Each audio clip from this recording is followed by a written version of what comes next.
We have made it to the final match of the season, and the roller coaster ride comes to an end today. Will Leicester City take all 3 points? Who's going to lift the trophy up and who's going down? I hope you'll join me to find out. It's Leicester City versus Southampton. It's the last watch-along of the season. Won't you join us? Welcome to Leicester Fan TV. Are you ready for the show? Thanks to our sponsors, ADT Taxis, Everard's, Pucka Pies, Pink Car Leasing, Leicester Riders, Hologram, The Fox's Arms, Peter's Pizzeria, Hope Against Cancer, and Newbie & Co. Estate Agents. We want your views, we want your comments, so join us live. 5, 4, 3, 2, 1.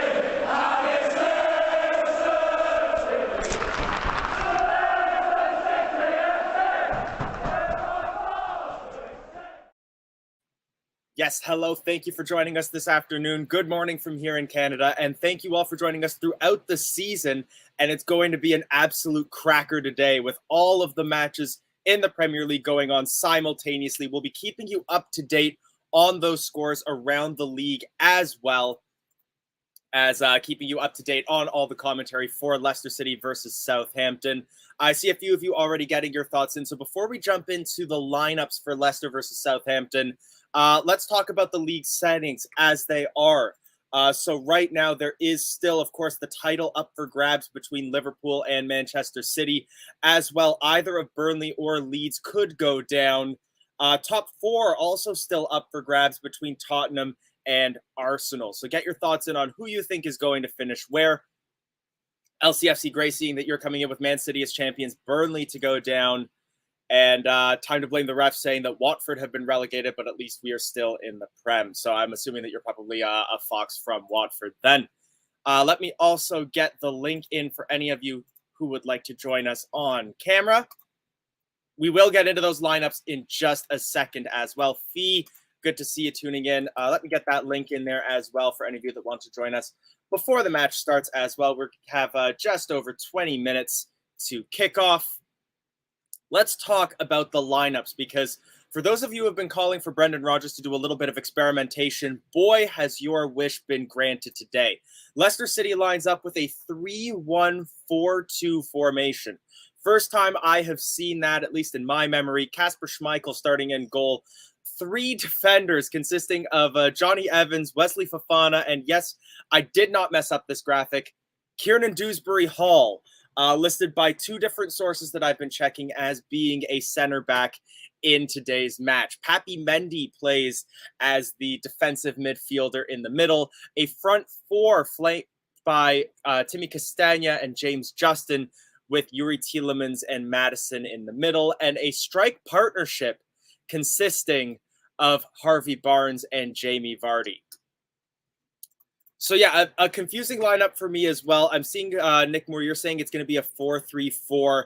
It's something I'm really just going to have to see at kickoff. But again, so both Google and my broadcaster here in Canada are saying that it's going to be a 3-1-4-2 formation. Definitely looks weird on paper, but we're just going to have to see how things play out as the match continues. Southampton as well lining up with an interesting formation here, going for a 5-4-1 formation, throwing everybody back. McCarthy gets the start in goal ahead of Forster. Redmond, Salisu, Stevens, Lionco, and Kyle Walker-Peters make up the back five. Armstrong, that's not Armstrong. Who's on that left side? Oh, no, sorry. There's two different Armstrongs in this lineup. Right. Armstrong, Romeu, Ward-Prowse, and El Yunusi make up the midfield four. And the second Armstrong, Stuart Armstrong, starts up front for Southampton. Nick Moore chiming in again. So it's going to be a 4-3-3. I'm assuming you mean that for Leicester City. So let me know if you're saying that that's going to be the formation, who's going to be starting where. You're coming in right there. So Matters, right wing, Barnes, left wing, Mendy, center defensive midfielder, Yuri KDH as CMs in a 4-3-3 formation. Would definitely be more on brand for Brendan, a lineup like that. LCFC Gray saying that we should get James Ward-Prowse for our midfield. That would be awesome. He's always linked to trade rumors, but then for some reason stays with Southampton. Definitely one of those players who's a real part of the Saints brand. If we were to get him, I definitely don't think we'd be getting him cheap. Another thing worth mentioning as well for all of you who are watching, if you want a chance to win the 22-23 Leicester City home shirt, thanks to our partners at Pucka Pies, all you have to do is subscribe to the channel. And that's it. And you're entered to win. This is not what the final kit will be looking like, thankfully. That's just one of the Adidas templates. We don't yet know what the shirt will look like, but you have a chance to win. All you have to do is subscribe. No, so that's thankfully not the new kit. I am a kick guy. I don't know if I would have bought that shirt if that is the final design we go with. There's a lot of rumors being bandied around about the shirt. I'm sure we're going to be talking about that in some of our shows in the off season. I've seen some rumors that we might be having a collar next season. I'd be all for that. I think that would be our first collared shirt since this one, the Puma 16-17 shirt that had an all blue collar. We know that Adidas likes to have some contrasting color collars. We've seen what they've put in for Arsenal's shirt with the white collar with the pattern. To be honest, I'd be all for it. I'd like a good collared shirt. There's been some rumors that we might have a black and gold third kit this season. I have definitely been waiting for us to have one of those by Adidas. Neil Harper asking, is this Casper's last game? There's been rumors about it. I haven't seen any substantial rumors linking another club to Casper as yet. I know names like Copenhagen and Newcastle have been bandied around, but nothing where I've seen like a lot of meat to the rumor. Even with Newcastle, I think they've been more closely linked with other goalkeepers than with Kasper Schmeichel. We know that he wants to go play Champions League football, so I would say his place with the team next season is not guaranteed, but I'm not overly worried that he's going to be leaving. So again, that StreamYard link is in the chat. You might just have to scroll up a little bit to get to it. But if you would like to join us live, please click on there. We still got lots to discuss. We got 18-ish minutes left in the before the match kicks off. And of course, this will be also with the matches all around the league. I'll be joined with by Jono and hopefully Michael for the watch along as well. And we will also have Ross as our host to give us the updates around the horn. Time to blame the ref. You're going to have to give me a little more information there as to what you're talking about for what's happening to football. And some score predictions as well. I think I'm going to have to bring in our master score predictor if he's ready, if we're going to be talking about score predictions. And that is the one and only Jono. John, how are you feeling coming into the last match of the season? Relieved. I think we've had considering everything that's happened, I think we can end this season on a high because we've had abysmal luck with refereeing, the injuries. Everything's just not gone our way. But yet, even after an atrocious season, we're still finishing in the top 10 and we got to a semi-final of a European competition. So, tell you what, if we play this bad and we get 10th, tell you what, if we were on form, who knows where we could end up. So, think of it that way. We've had a poor season. Like 10th is now, I bet we're now a class. If we finish 10th after this season, we are a top 10 team in the UK. Definitely. Yeah, and I would honestly be thrilled with that because I've mentioned time and again that I love chasing for Europe, but I don't necessarily think that not making Europe is a failure on this team as yet. I think we're still looking for that sort of stability where we can go into a season knowing for a fact there's a 0% chance that we're going down. Realistically, I'd say kind of like what Everton was in sort of the 2000s. They've obviously faltered a little bit since, but that kind of stability is what I want first, and then I want us to be consistently pushing for Europe. I mean, if you look at Everton, how our clubs run, they've spent over 300 million on players, on transfers, and they've made nothing back, really. They've bought Daniele, who's done nothing, apart from a really good last game to give him safety. But the difference of clubs is night and day. We're a club that's run properly. Yes, we've had a poor season. Brendan has been questionable at times. The players have been questionable at times. The fans have been questionable at times. Everyone, I think this is a chance for Leicester to grow over the summer as a whole. Brendan said, is there going to be a rebuild? I hope there is a rebuild. But overall, I think it's annoying. I'm really happy, but also really frustrated about this season. It's fair. Yeah, I think the fact that we kind of started this season with our eyes and our hearts set on Champions League, and we've landed at mid-table kind of via a relegation scare is obviously not what we wanted it to be. But I think there is always a little bit of value in looking in the rearview mirror and going, we could be Everton, we could be Leeds. Yeah. Those clubs that realistically have as much history as Leicester City does, yeah, and find themselves at real serious. Even Everton, they're points-wise safe, but we've seen recently in the news that Leeds and Burnley are filing a legal challenge against them, and there's an albeit outside chance they could get deducted points. I want to throw this out there. There might not be anyone, but I'm actually really happy we do not have European football next season. I'll tell you why. We've got a lot of players that are classed as deadwood, players that aren't really playing, like Perez didn't play much this season, and Vestergaard, Bertrand only had 2 games, was injured the rest of the season. So I think we've got a lot of players who aren't very good, and we've got a lot of injury problems. If we went into Europe and then have all these games, on top of that, a lot of players going into the World Cup in the winter, that will stretch our team so far and we'll struggle more. I think being out of Europe this season will really help us. Less game time, push for Europe this season and build our squad in next summer. I think that will be the aim. But I think this season, not being in Europe, I think it's a very positive thing. We've seen what happened to Arsenal. They struggled really to find an identity and a form, and they've been out of Europe for one season, and now they have, again, a little bit slim, but a realistic chance that they could get Champions League football this season.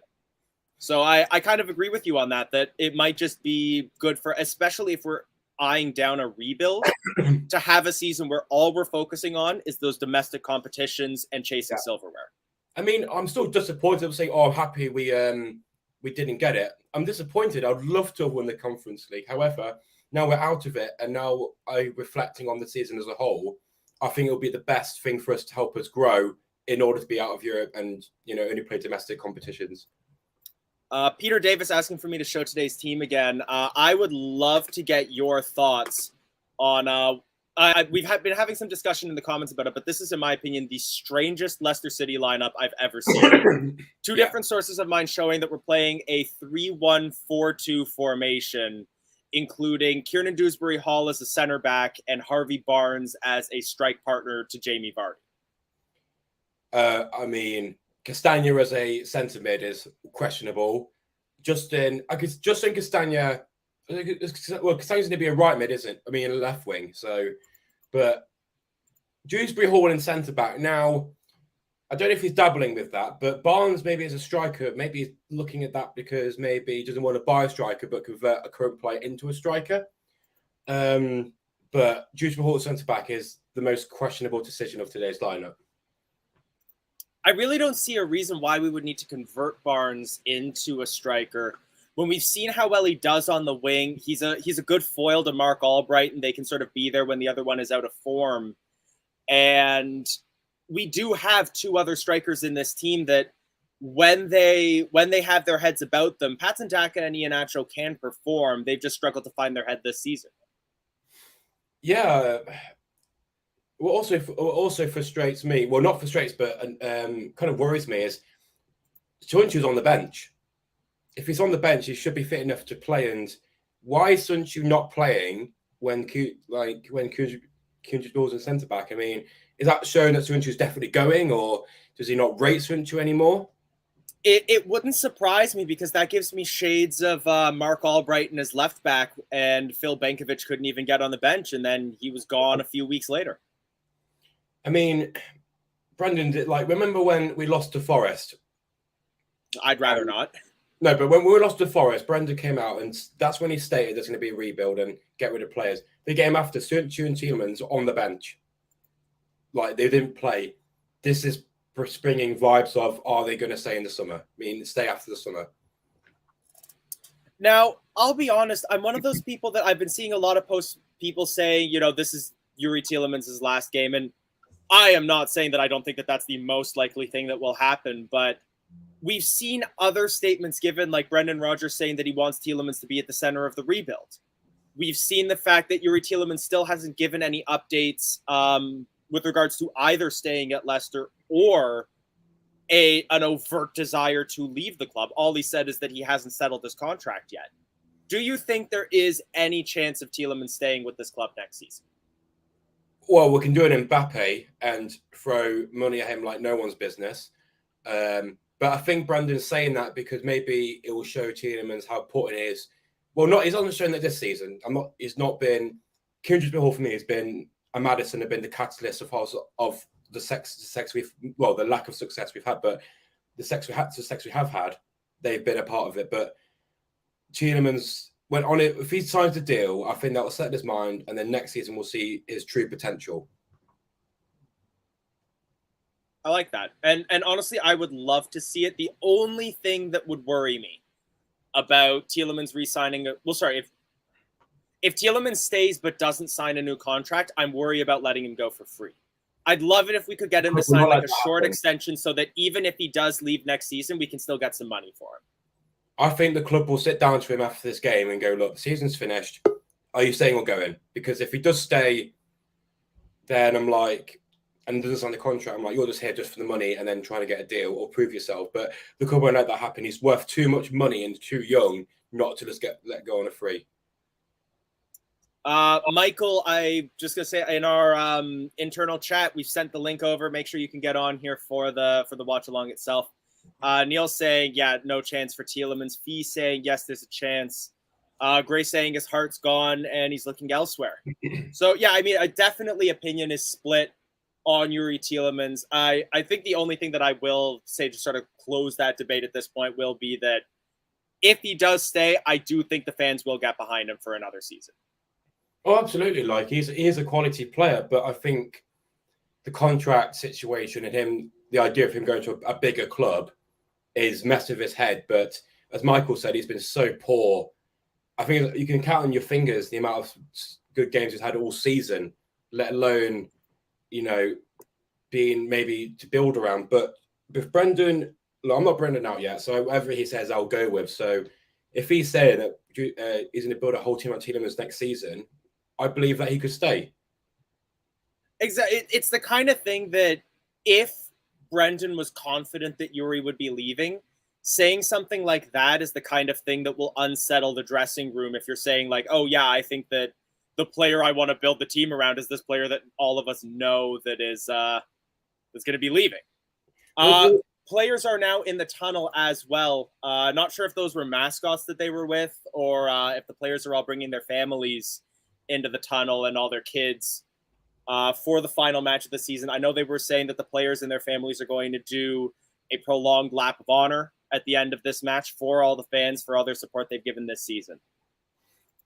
I think it's the least they can do. I think at times each player's played.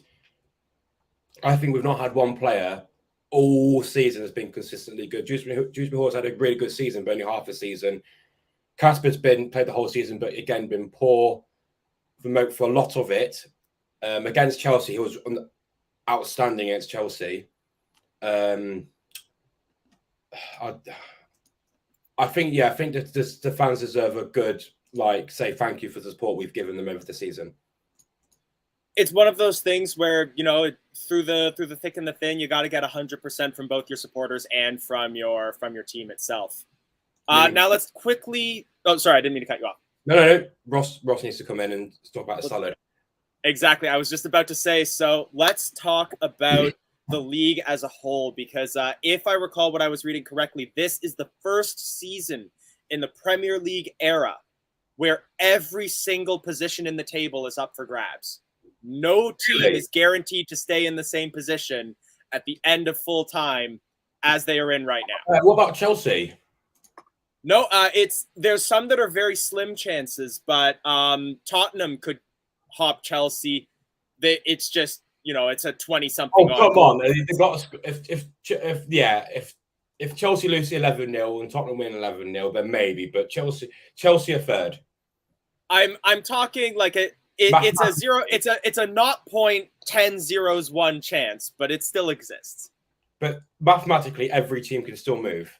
Exactly. So let's get our, as I've referred to him in our earlier discussions, South Yorkshire's own Chris Kamara, Mr. Ross Howard. How are you doing? I'm doing well, Tom. Let me just move my microphone for a minute while I'm on bus. Can you hear me? Ross is on the bus at the moment, but as the match continues, so as I've done in previous watch-alongs, I get notifications for goals, red cards, penalties, and the like in other matches. I have that turned on. Anytime one of those happens, we will turn to Ross, who will give us an update on all the scores around the horn, which we will also be keeping for you on the bottom ticker so that you can keep track of all those positions that are up for grabs around the league today. But before we continue, obviously, I'll just say my prediction for the Leicester game. Obviously, we discussed Gorilla, Elijah. Dewsbury all at centre-back. We don't know if that's the case or not. We don't know. But we need it. If we win today, we finish 8th, as long as Liverpool beat the Wolves. And I predicted this morning. Okay, it's back. My camera will do that throughout the thing. It just happens. I predicted that. I'm not on the bus for too long. It's just I have to walk from a certain place because my bus broke down, so my money don't jiggle. So Liverpool, I think, will win the league. I think if Villa have just got something in them that are gonna upset Manchester City today, and getting relegated. I think Burnley will. I think Burnley will lose to a Chris Wood goal from Chris Wood for Newcastle, and he's played for Burnley. And that's a surefire way to burn your legacy at a club. And also I think Leeds will get a late equaliser in the last minute, and then score and then go above. Well, the players are just taking to the field. So, Ross, I'm going to let you go so you can get home. I'm going to go with my prediction, 3-1 Leicester. Matching grey. All right, thanks, Ross. So, the players are taking to the field. Children in tow. Yeah, it looks as though these are the players' families. Get your score predictions in. Get your relegation predictions in. Get your champion predictions in. Do you think Tottenham or Arsenal is going to get top 4? Feel free to get all those thoughts in. I've dropped the link in one more time if any of you want to have 30 seconds to get your thoughts in before kickoff. The mission now has started to find a stream. Everything is just Aston Villa or Wolves. Honestly, I'm quite thankful for the fact that the broadcaster here in Canada got it, because I guarantee you this would not be on television in Canada. No. There's only 3 games that are televised on Sky Sports, which are Liverpool, Man City, and Leeds. That's it. Unsurprising. So just for a quick update, my broadcaster is now showing that it will be a 4-2-3-1 formation instead of a 3-1-4-2. Dewsbury, Hall, and Barnes join Madison as a front midfield three with Vardy as the sole striker. Tielemans joins Papi Mendy as central midfield. Justin and Castagna join Fofana and Evans in a back four. It's funny because I have the live stream and then it shows the lineups next to it. They're still showing the lineup as a 3-1-4-2, but the broadcaster just showed the 4-2-3-1. Southampton is still keeping that 5-4-1 formation though. So do you think there might just be a little bit of Leicester in their heads and they're just trying to prevent another 9-0 here? They haven't had their annual 9-0 thrashing yet. So imagine if we were the team to give them the last day of the season at home. That'd be quite funny. But I think our aim is just to not I think 10th is pretty likely. I think we can't finish it below 10th. So as long as we just don't capitulate and don't concede 9 goals, I think we'll be fine. I was going to say this is a it's smart by Ralph Hasenhüttl here. We have seen that Leicester City is not good at breaking down teams that sit back and welcome pressure. No, absolutely not. It's typically teams that, like your Watfords, that go for it and leave themselves open towards counterattacks that really give Leicester City chances. So seeing that they are going with that 5-4-1, I'm going to predict a narrow 1-0 Leicester City win. And I've always got to give some sort of outside the box prediction. I'm going to say it's going to be Johnny Evans from a corner. Everyone's saying Reedy in Reedy in Jamie's show said that he said Vestergaard should play and score, but Vestergaard ain't going to play or score today. So no, I don't even think he's on the bench today. I'll double check that. As the players take the knee, Vestergaard is not even on the bench today. Well, there you go then. And just in time as Southampton have kicked off, I'm going to add in Tacoma, Washington's finest son. In just a moment, he just needs one more second to get set. So Southampton kicked off, and they are now moving the ball forward. So again, all matches being played simultaneously today. We've got Ross on standby, so any updates that we get from any matches around the league, we will be cutting to Ross. Okay, Leicester City regain possession in the midfield. I could do that for you. Ross doesn't need to join. I can check all the scores. We don't need dissent within our ranks. Who's TLM? We are still playing in this shirt. So we're playing in the camo look, all blue shirt. We have not yet announced our new shirt for the 22-23 season as yet. There's been some rumors that we might have a white collar. I'd love to see that. And there's rumors we might have a black and gold third kit. They might wear the kit in the second half. They sometimes do that. Oh, I don't recall the last time that happened. That'd be interesting, and honestly give a lot of a chance for. You could imagine players now throwing 2 different shirts to the stands after the game as Southampton lofted through ball, gets towards Walker Peters. His cross is blocked by Harvey Barnes, and they have an early corner 1 minute, 20 seconds in. Michael, are you ready? He's ready. Yo. Michael, 8 o'clock in the morning for you. Yeah, ready for the final watch along of the season. I am ready. I haven't been able to do one for a couple weeks now with my job, and just one Saturday night I got really hammered and wasn't able to get up at 6. Already been a goal in Liverpool versus Wolves, 2 minutes and 11 seconds in, and Ross's video feed is frozen.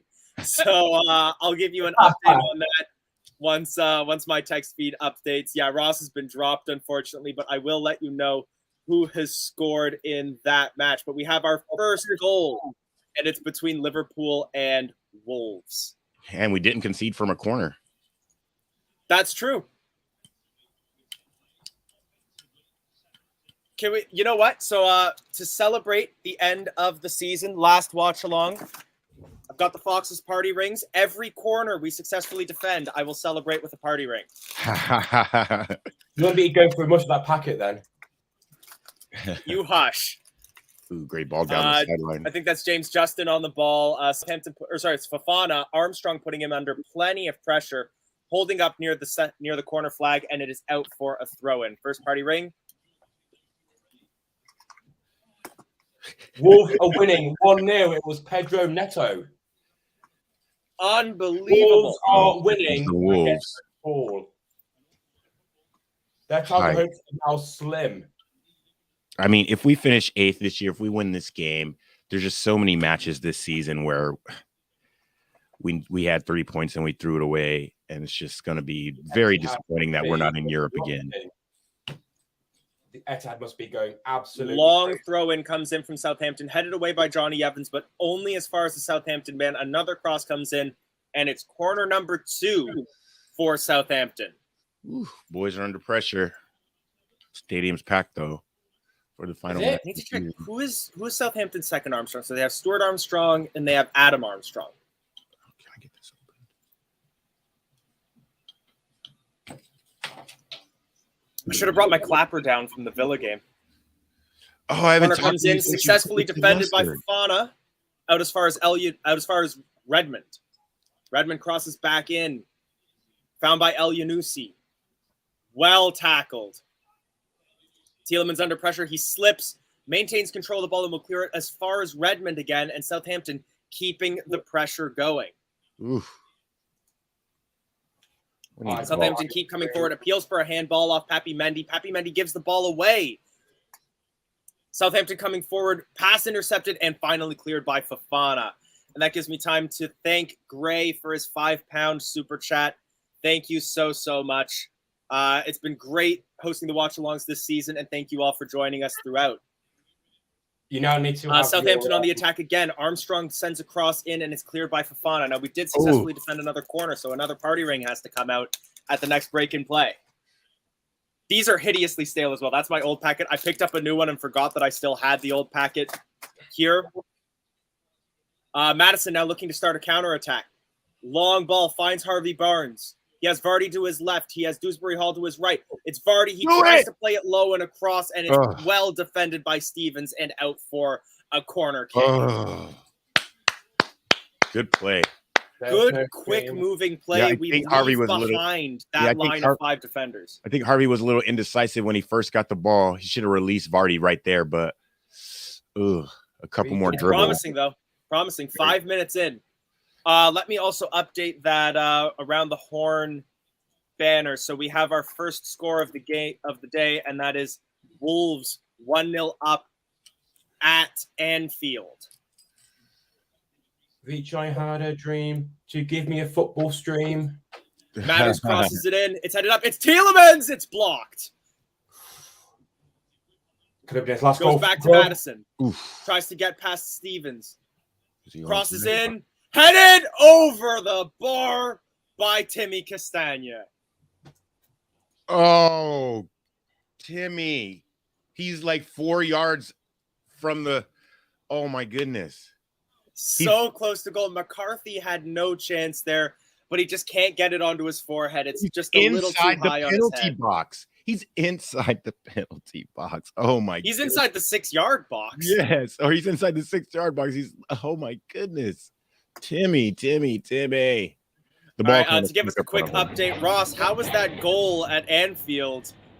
Well, judging by it was Wolves were potentially dangerous attack. Raul Jimenez from the Wolves directed a ball square in the box. Pedro Neto with the score with his left foot, and it's Liverpool 0, Wolves 1. Wow. Game on.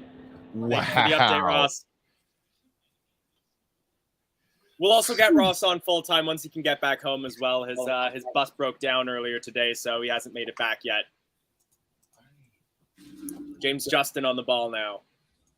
Forced to turn around. If anyone's got a stream they want to send me on Facebook, you're more than welcome to. Michael, you kegging and egging? Just kegging. Celebratory. I switched it up to Stella today. I'm not going to do a White Claw or a seltzer water. I don't want anybody making fun of me, so I bring out the premium today.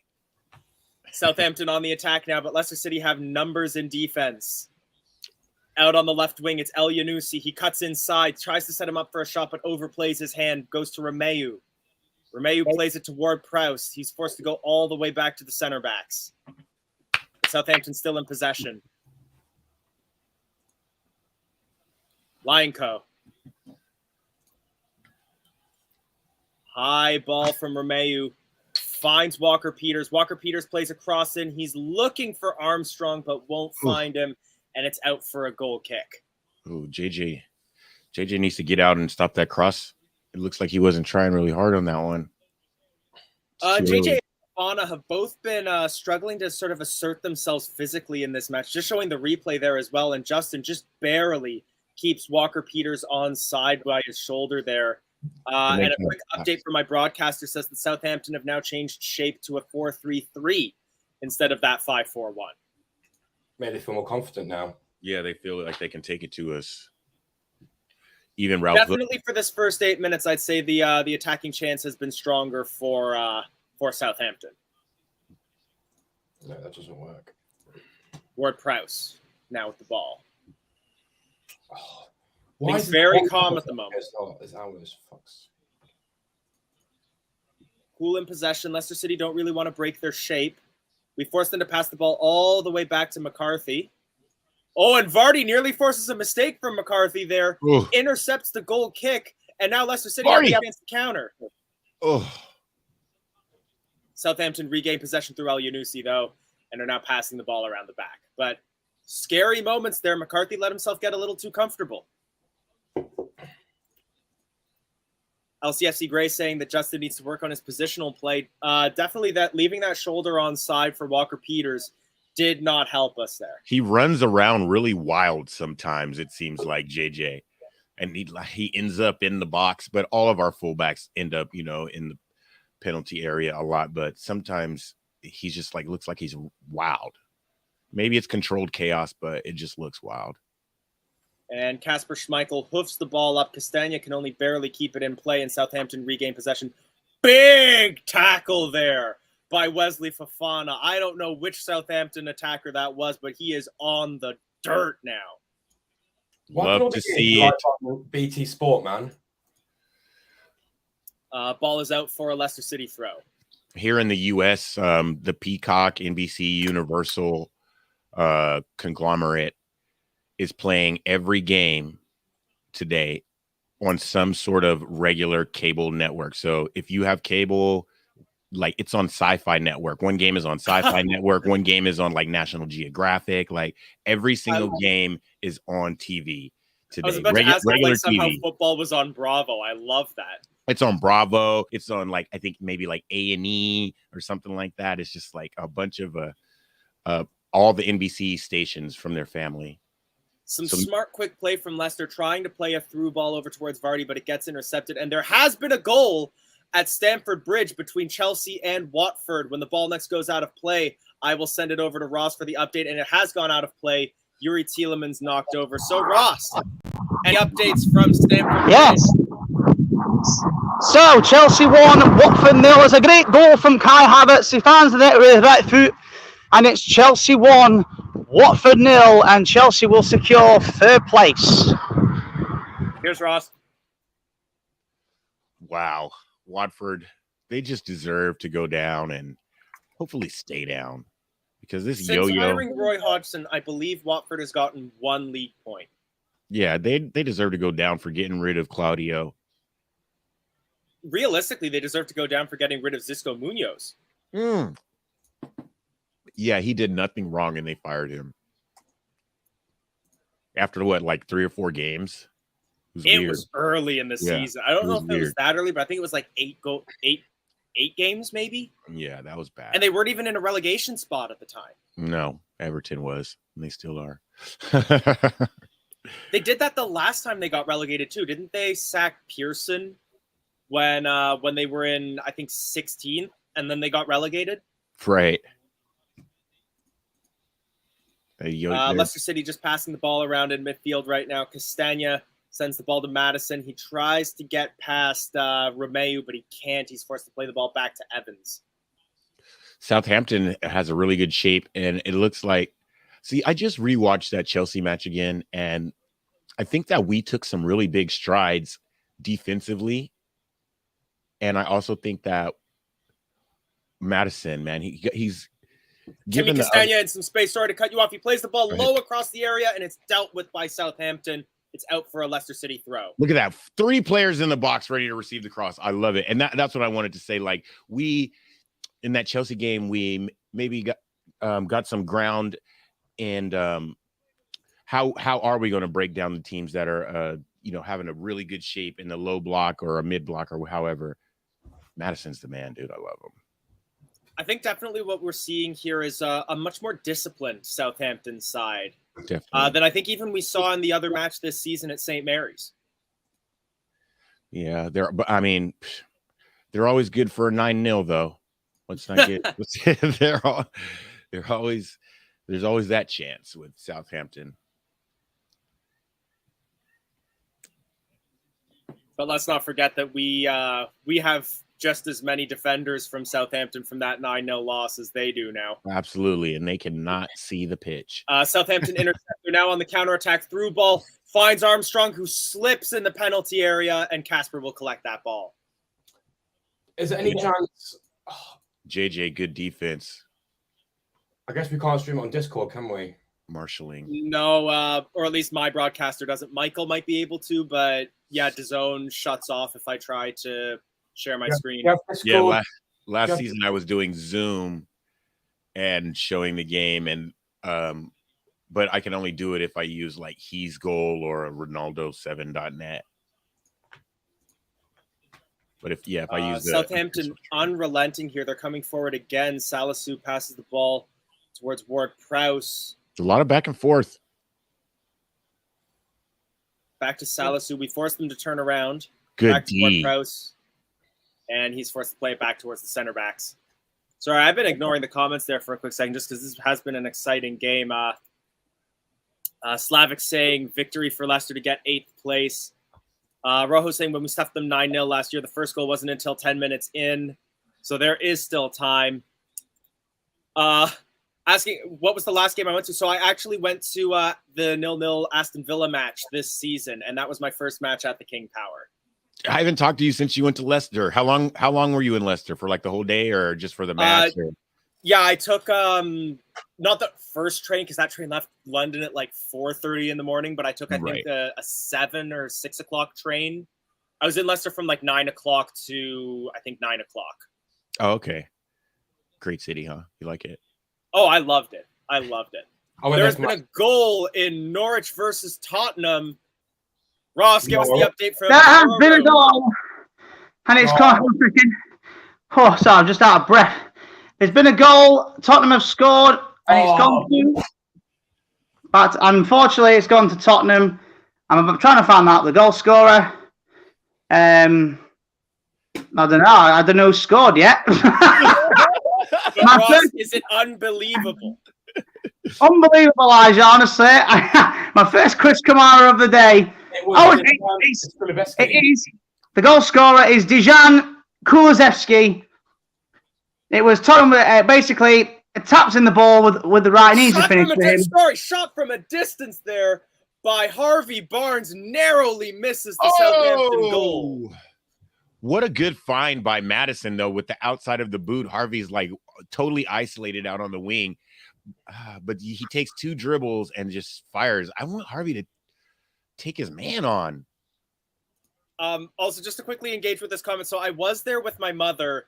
Is there a chance there was someone who was making the stands not smell good during that match? Because that was like the big thing I remember from the stands there. So if you were sitting next to me, that I was in the second row near the center circle. Rotary diapers hold twice as much liquid and absorb off of your baby. And Michael's over here absorbing liquid, apparently. Brilliant. So, yeah, if you just joined, it's 1-0 Tottenham, unfortunately. So, Now, Yeah. Ross, do you want me to leave you on screen? Because I'm good to do that. We can do it. Yeah, go for it. I'm back at home now. I was going to get in my suit, but I'm absolutely shattered. That walk back into thingy just took me out. So, yep, I'm just trying to get the game up. I'm trying to get the game up now. it wouldn't surprise me if you were the person next to me in the stands then. I think like the other... Oh, sorry, Southampton on the attack right now. Coming forward right now is Stuart Armstrong. Cross across the penalty area. Will not find anyone. And James Justin will control. Easiest way to identify me was I was in a Mark Albrighton jersey that I was wearing over a hoodie, and I had a brown felt cap on at the time. There you go, what he said. Nothing's working. Oh, no, innit? It's annoying. Honestly, it's a nightmare. If it were given me, the Leicester game is not showing today. Every other game is showing apart from the Leicester Southampton. Penalty in Burnley versus Newcastle. Oh, there you go. At Turf Moor. There's a penalty. Could be very big in the relegation scrap. The penalty. Let me have a look. There is a penalty, a VAR check. The referee changed the call, and the penalty has gone to Newcastle. Oh, that's bad. But the question is, who is going to take it? Only problem is Chris Wood is not even on the bench. Oh, he's on the bench, so it won't be him. I think that's Michael. Michael, you might need to watch your commentary there. That's coming in through the stream, and that might get us a strike. Not me. Oh, me? Mine's turned off. So it might be mine. Sorry, I've turned it down now. Sorry. I'm just waiting for my TV to come on, and then it goes on the TV. So, right. So there's also been a goal at the Brentford Community Stadium. Oh, here we go, and the goal scorer is Leeds United. Have got the goal. Leeds United have scored. That is huge. That is a massive goal for Leeds United, and Leeds have taken the lead at the Brentford Stadium. And it's Brentford 0, Leeds 1. Simultaneously, I've just received notice that the penalty has been scored for Newcastle United. So that is two significant developments in the relegation race here, as now both Burnley find themselves down a goal and Leeds are up by 1. Yeah, the penalty has been converted. Why is everything so slow today? Last day of the season and all the games are on at the same time. It's insane, isn't it? And the penalty was converted by Callum Wilson. Oh, I would have thought they'd have let Joe Lynch in it. Leicester VAR has deemed it no goal at the Brentford Community Stadium. Oh, Leeds no! have had their lead taken away. And Leicester City on a great attack here, and narrowly a challenge there. Just nicks the ball away Vardy from Jamie Vardy, and it is collected. Vardy had the ball, through ball from Harvey Barnes, through ball, and Jamie Vardy had it on his left foot. He wants to shift it over to his right, but that just gives the defender enough time to marshal it away from him. 20 minutes in here. Great football in the midfield by Leicester City to even get into the position they were. So at the moment, Leeds are surviving by 1 point because Burnley are now losing. That's a massive game. That's a massive change of that. So if Burnley pull back and they draw, would it be Leeds go down on goal difference? Yes. Yeah, so basically Burnley and Leeds are on the same get points, but Burnley have got a better goal difference. So even if Burnley lose, as long as Leeds lose, they survive. Now, I also think this is no longer on the cards, but I think I was reading it was something like if Liverpool beat Wolves 5-0 and Man City lost 6-0 to Aston Villa, the championship would go to a playoff match. That's correct. The title winner, but I think Wolves scoring has already rendered that impossible. That's correct. What minute are you all in, just out of curiosity?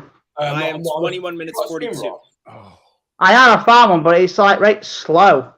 So what I'm going to do, when there's actual goal, I will drop it. I'll keep this on, but I'm going to turn you down because obviously in case I see out if there's a goal for Leicester, don't hear you two go, yeah, and I'm like, what's going on? Fair enough. But when there's a goal and other things, I'll just like, appear or just go like that. Yeah, that's my ball looking for Vardy, and surely that's a penalty. Oh, is he onside? Oh my word! That looked like a spot-on penalty to me. And how many penalties has Jamie Vardy drawn doing that exact thing? I remember it's John Moss, the referee. Jamie Vardy on a gorgeous through ball there. It was miscontrolled by the defender. Vardy chases him down. Neither player on the ball, and the defender hacks his legs in the corner of the penalty area. Vardy hits the deck. Referee apparently must have seen like some nice-looking butterflies towards the Leicester City goal and didn't see it. Leicester City on the attack right now, though. Jamie Vardy plays it across the penalty area, and no one is there to collect it. It looks like he was in an offside position anyways.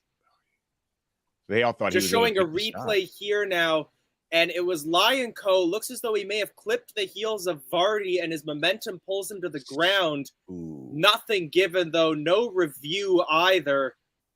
And this game will remain 0-0. Wow. That's... Yeah, there's quite clearly contact on Vardy's trailing leg, causing him to lose his balance. I am stunned that there was no review for that. That is a penalty. Goal at Anfield between Liverpool and goal at Anfield. And it's an equaliser for Liverpool. It is Sadio Mane. He finds himself one-on-one with the keeper, finds the net with his left foot. Liverpool 1, Wolverhampton Wanderers 1, and it's game on in the title race.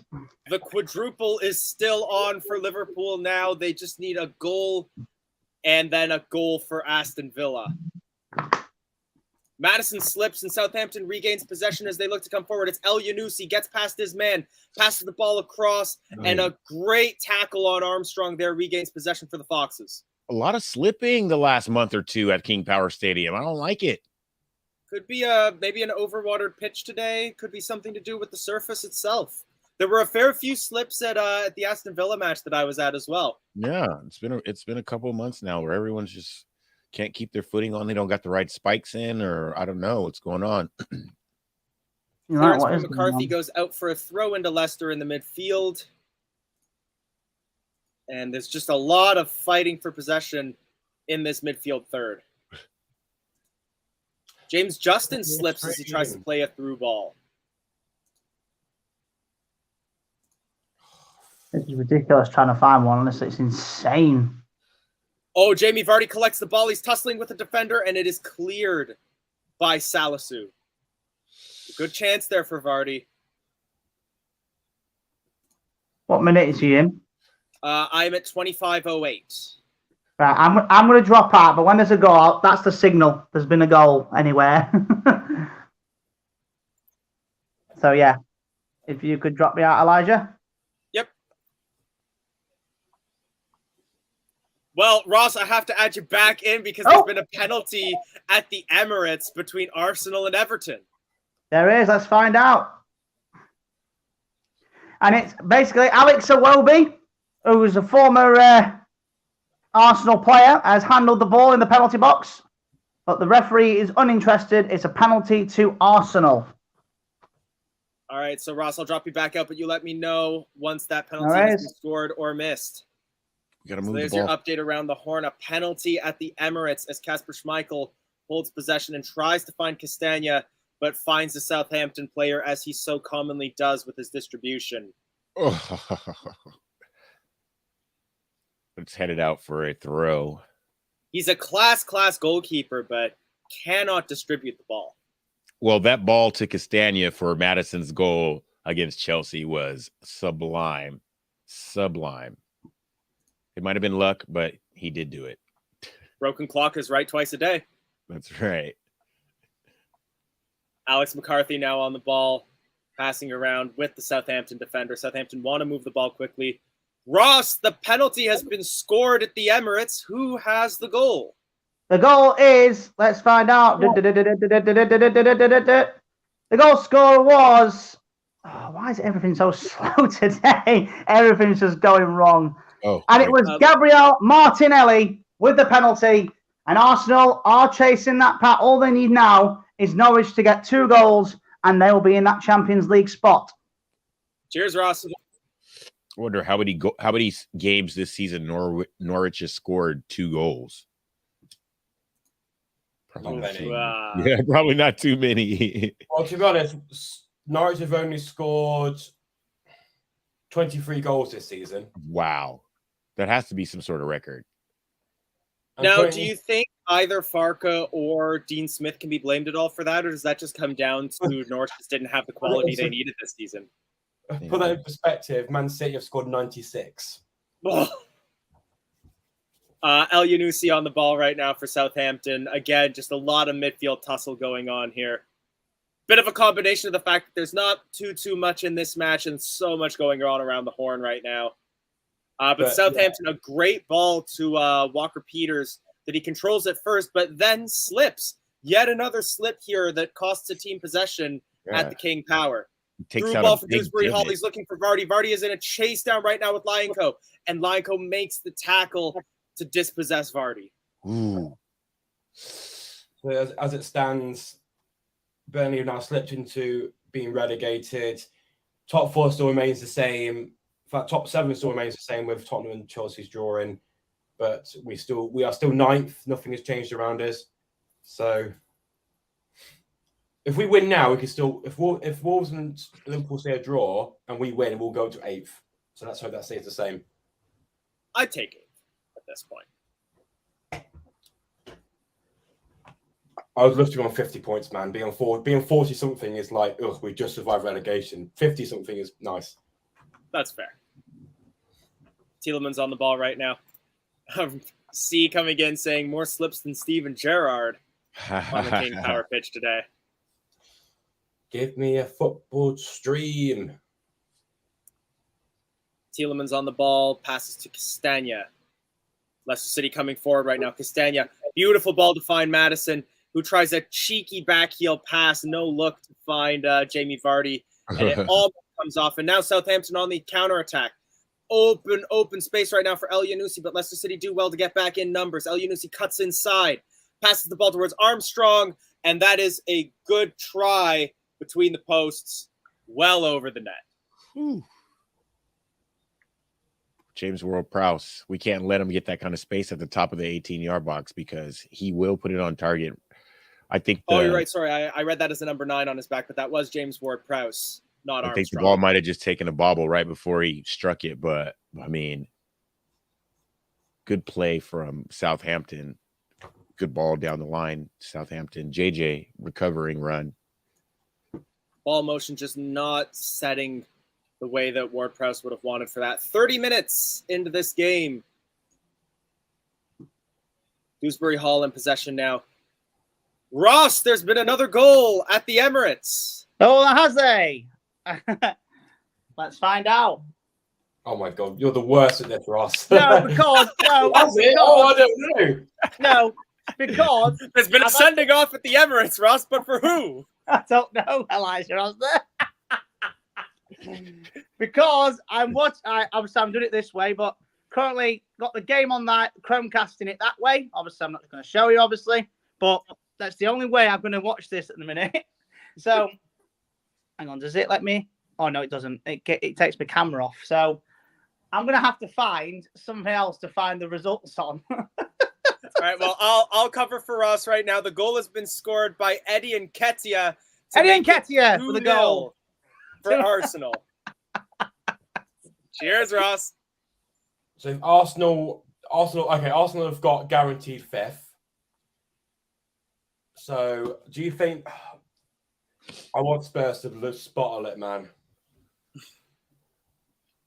See, one of my best friends is a Spurs fan, so I don't feel the Spurs Leicester rivalry as much as other Foxes fans do.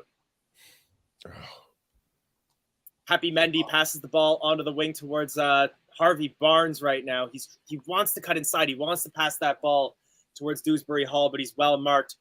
Ross, there's been a goal at Carrow Road. Hang on a minute. Let's find out. Oh. You must be looking at the whole time. Fuck. Well, I'm changing the way I do things. I'm going to get my BBC iPlayer up in a minute. And Jamie Vardy shoulder barges. Who is that? That's Armstrong in the back, and that's a free Ooh. kick to Southampton near the center circle. Yeah, and the goal scorer is, unfortunately, it's gone to Tottenham, and it's Harry Kane Of course. Okay, so with a goal. now guaranteed. Southampton on a break right now. Coming forward is Armstrong. Well tackled there by Johnny Evans. The brick wall from Belfast. Nice. He just stands at the top of the 18-yard box and does not let him go any further. So now, as it stands, Liverpool need a goal because obviously it's still 0-0 between Manchester City and Aston Villa. If Liverpool now get a goal, they will overtake Manchester City. There was a bit of a defensive miscalculation at the back, and it takes Fofana sliding in to knock the ball away from Redmond to give away a corner instead of giving Redmond a golden opportunity. Ross, I'm going to let you go before Southampton takes this corner. Get those party rings ready. Corner comes in, headed away, falls to Mendy. Oh my Or God. Prowse marking him. Mendy clears. That's a party ring. Oh my God. What minute are you on? I'm on 33-14. I'm on 33-9. Yay! Yay! Jono, does that call for a second party ring? One for the defended corner and one for Jono finding a stream. Yay! Finding me a stream. Have a party ring. All right. So hang on. What time are you on? Oh, Castagno whacked someone in the face in the penalty area. 33-30. Okay. So I will pause at 33-45. Okay. 35, 36, 7, 8, 9, 40, 41, 2, 3, 4, 5. Let's say him. Oh, what's happened here?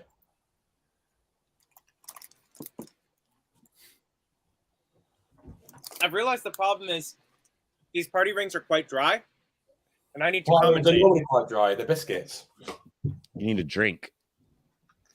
Join me and Michael with alcoholic beverages. Cheers. I don't drink, but I'll have a 7-Up to that. No drink. You never drank, or Nah, I just never got into it, and now I just don't have a taste for it. that's Ooh, a poor trip there, a missed time challenge by Papi Mendy. He pleads his innocence. Doesn't look like he'll get booked, but that will be a free kick to Southampton. Is this Who's John on the ground here? Moss's That looks like it might be Ward-Prowse. This is No, Jonathan that's Moss's Armstrong. Very good. Stuart Armstrong, that is. Or no, wait, is 17 Stuart or Adam? That's Stuart Armstrong. Thank you. Blonde. Just saying, it's not the astronaut Lance Armstrong. Just saying. It's Armstrong. Well, the thing is, so Stuart Armstrong doesn't have a letter before his surname, but Adam Armstrong has an A. I thought normally when you had two players with the same surname, they both got, like, on this one, like you get like the M. Svensson. I think the player can choose what they want on the back of their jersey. No matter, it can be Fair whatever. enough. They can put whatever. They can put their nickname. They can put boom boom. Oh, okay. My stream's starting to lag, so just leave it behind, Elijah. All right, I'll pause again at 35-35. Yeah, I'm 30 seconds behind you. I'm that's that Mendy. Zoom in on Mendy. Oh no, and the referee got his armor and Armstrong. I ain't gonna go past there for a while, so just leave me behind. Okay, then I'm going to jump back to fully live. So to keep you up to date on my end, I'm at 35-57. Southampton passing the ball back towards McCarthy. And I'm like, Ross has an update for us from around There's the no horn. What's goals, but I'm just letting you know that now when there's updates come through, I can do it now without you saying anything. everybody's internet works now. I now have a Yay! screen where basically I have the game next to me here. I have you guys here, and I have the final score here. So whoever comes through, I'll just go like this, and then there's an update. And next Well, time- Ross, I'm not pausing going it to as drop you well. off because there's been a goal at the Etihad. Who has scored? Let's find out. I've actually And there's paused been a the- goal at Selhurst Park, so you've got two updates to give us. Oh, hang on. Let me go back to proper live. Oh my god! Oh, there's been a goal at Manchester City. Villa have taken the lead. No, Unbelievable, Aston Villa Ross. have taken the lead. Danny Ings. The quadruple is on now. And Ross, who has scored at Selhurst Park for Crystal Palace versus Manchester United? I'm about to find out now because I'm on Crystal Palace BBC have iPlayer. scored. It's 1-0 to Crystal Palace. Yeah. The goal scorer, Matty Cash, formerly of Nottingham Forest, has scored for Aston Villa. What a fairy tale ending. So this could game be on. for Liverpool. So basically, the quadruple is on. Liverpool have got to score now. And it's out for a corner kick to Leicester City. Oh, great football. So basically, if you've just tuned in, hang on, I'm going to go on final red button because it's easier. So basically, Aston Villa have taken the lead at the Etihad Stadium. Steven Gerrard, formerly known as a Liverpool legend, could hand Liverpool the title if Liverpool do get a goal. Because remember, it's 1-1 at Anfield. Corner comes in. It's headed up by Salisu. Falls towards Adam Armstrong. So I know the goal for Crystal Palace. And the goal, I'm watching the goal now. It was a terrible ball. And Zaha has beaten the defender to it. Takes him on. Takes on two. Bottom corner. What a goal.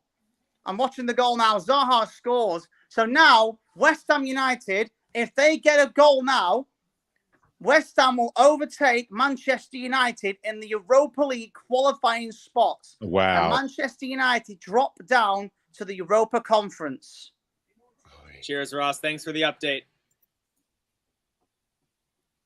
What an update around the horn here. So it all rests on Liverpool at the moment. A goal for them against Wolves will see them win the Premier League title on the last day of the season. Leicester City coming forward right now. James Maddison under pressure from two different players. Turns, loses Salisu, passes the ball to Pambi Mendy. Mendy back to Maddison. Beautiful play there by Maddison. He finds Castagna in space. Cross comes in, looking for Jamie Vardy, and Vardy just can't get the contact that he wants. The Guilt-edged opportunity there for Jamie Vardy that he just can't capitalize on. Early cross from Castagna puts it right on the spot, but the defender who was tracking Vardy might have put him off a little bit, so Vardy loses sight of the ball right before it gets to him, and it just bounces on the other. See it how it bounced on the opposite side of his leg. He barely misses it like a fastball in baseball. You can just see from the look on his face, he knows how much that chance meant. But good attacking football there as we are now getting quite close to halftime. 40 minutes played now in this game. And Ross has another update for us. What's up, Ross? It's West Ham United that taken the lead. So as I said a moment ago, West Ham now leapfrog Manchester United in that sixth spot. The goal was scored. I'm about to find out who the goal scorer is. They're going to show the goal. And for an update on this match, Mikel Antonio.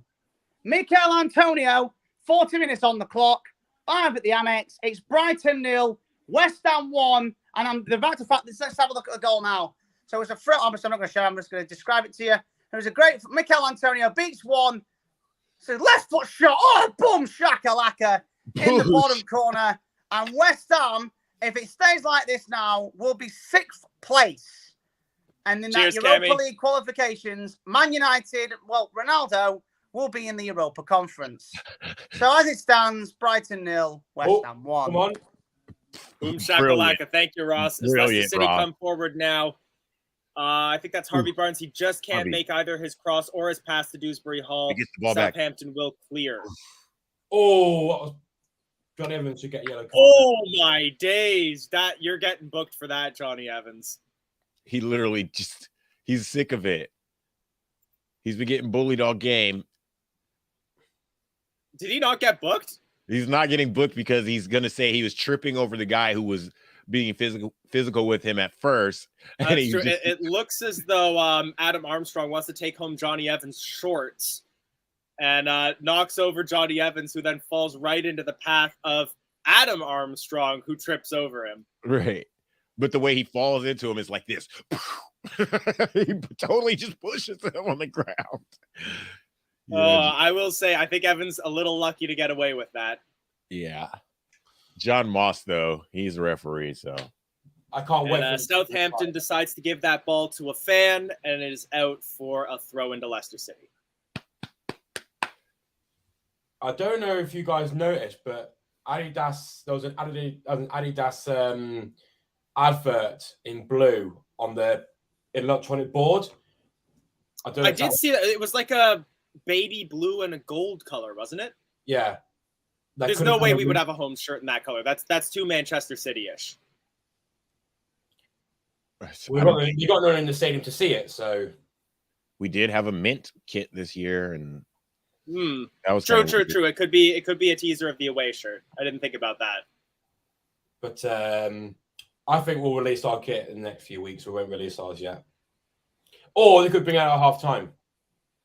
I'd love to see because I know there's actually, for this stage in the season, very few teams have released their shirts for next season. I think it's Man City, Arsenal, and Liverpool have released their shirts for next season so far. But in fact, Brentford have released the same kit as they did last season, so they've not updated their kit at all.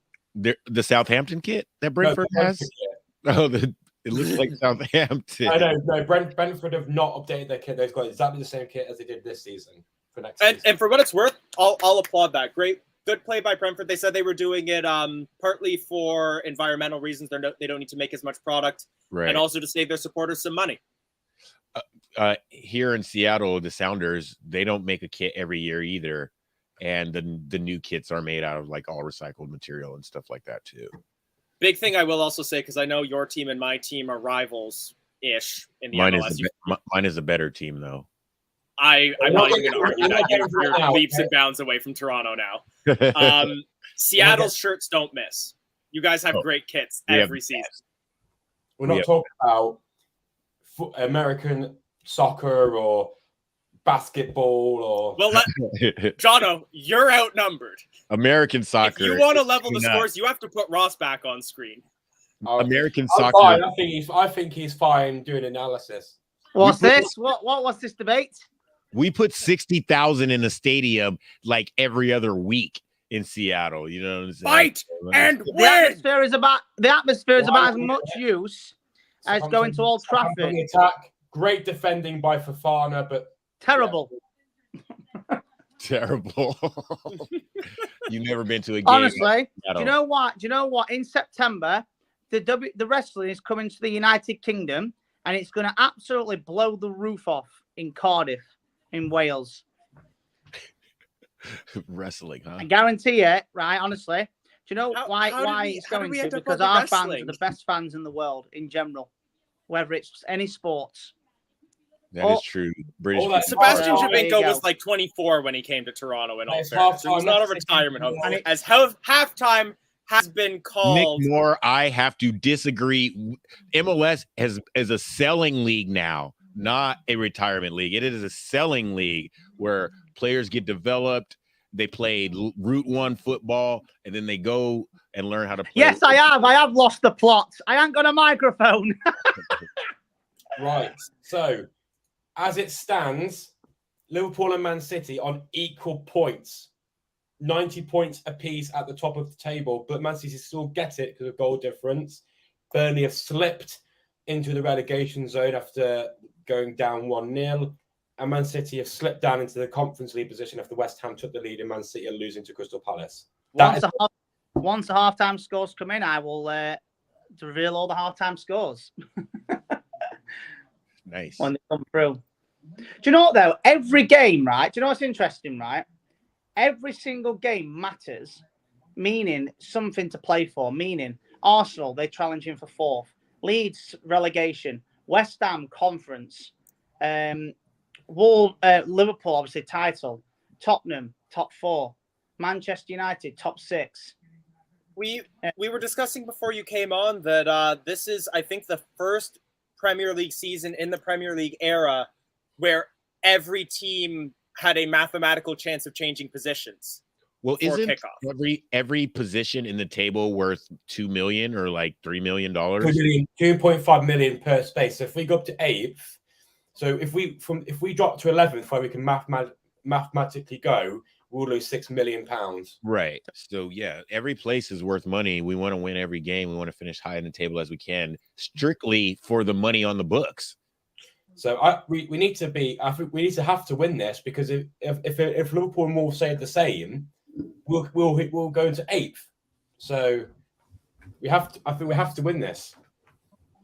We must do. Elijah, drop me out. There's only Yep, one. I'll let you go, Michael. Okay, Yeah, so they're now all I'm numbered, and now we won't talk about the MLS anymore.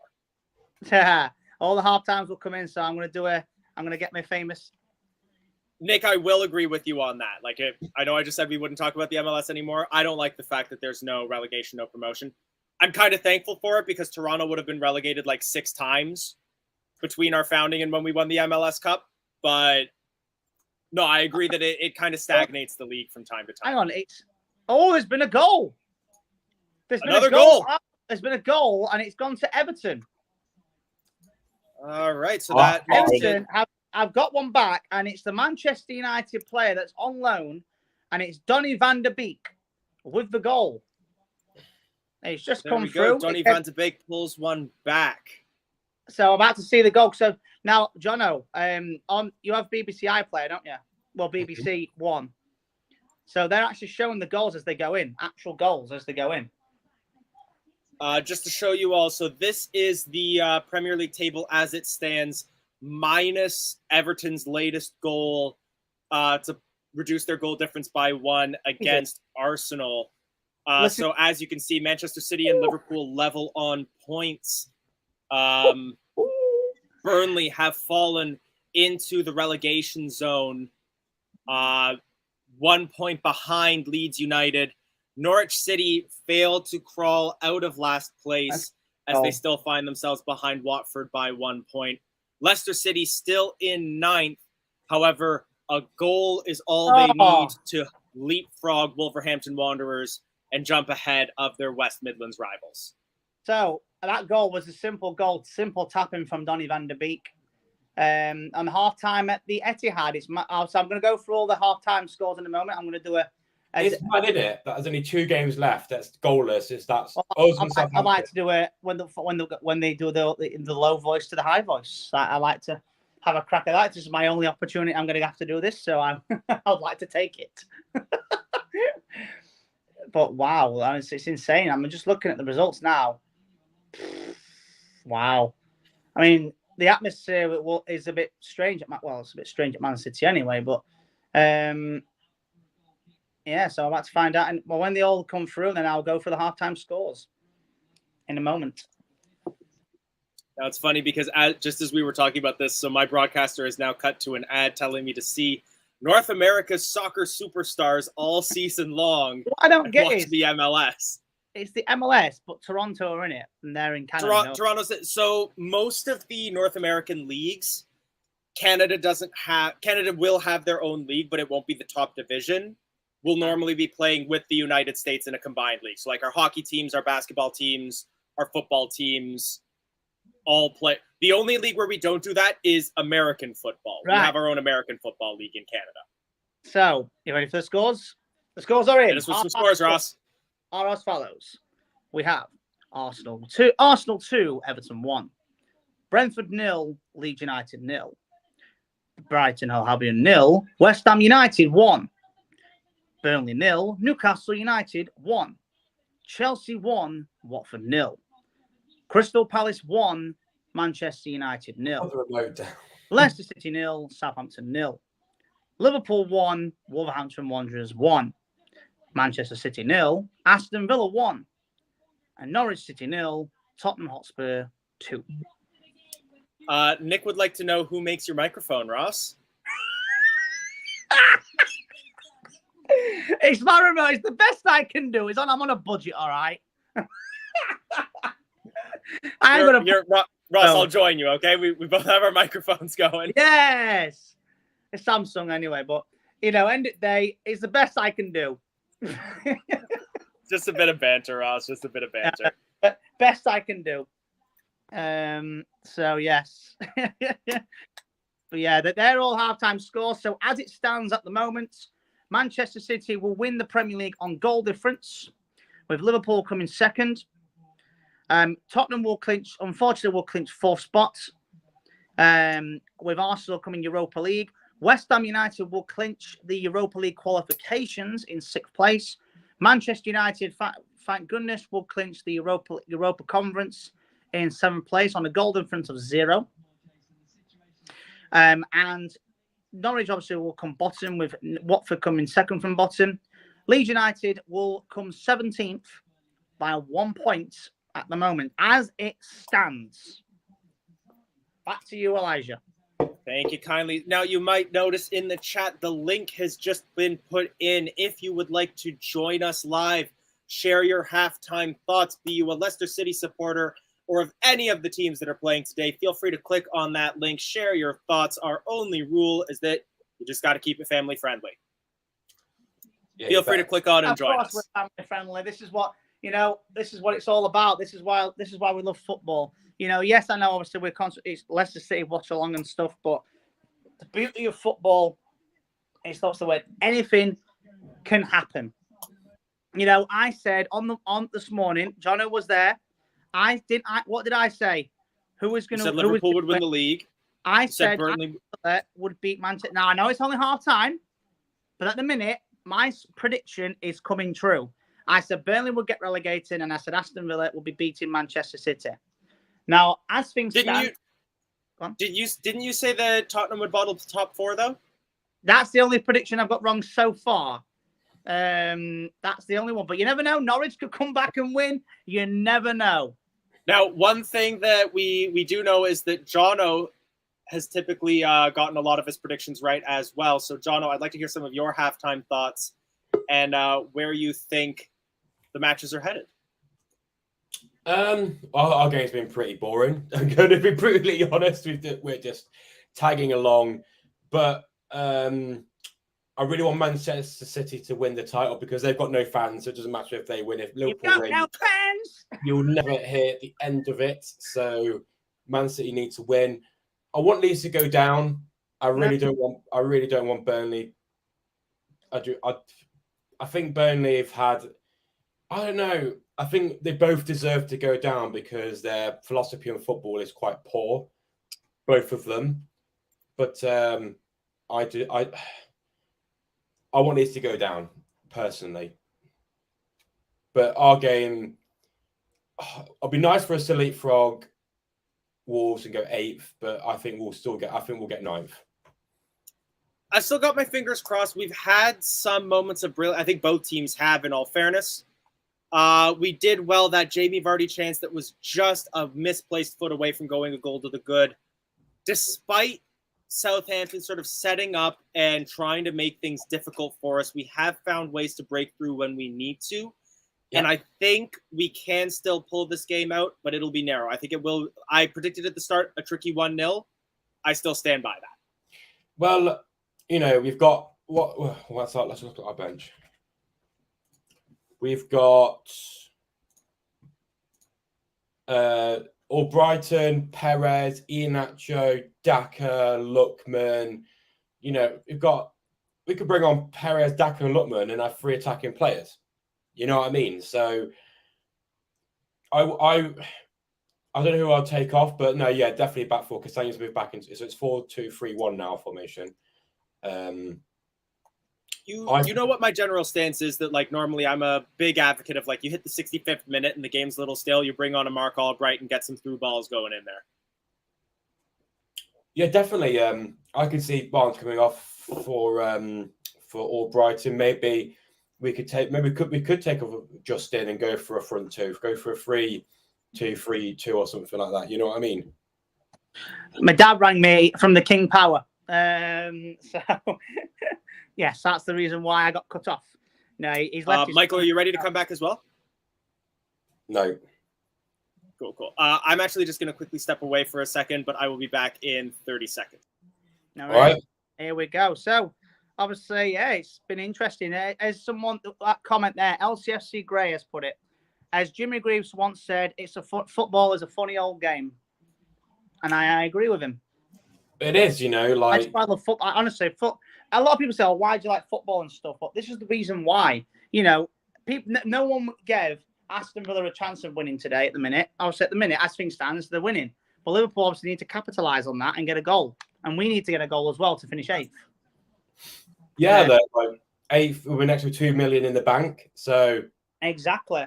Definitely we should be fighting for the extra spot. But the reason I want Leeds to stay up is not because I'm everyone's we all like Leeds. I don't hate Leeds because you know why? The away tickets in the Premier League have to be capped at £30. When we're in back when Leeds were in the Championship / other leagues, they were charging £50 for adults, and I am not kidding when I tell you this. So, for example, if we got them in the FA Cup, for example, let's say they got relegated and we got them in the FA Cup, they will charge at least £40-50.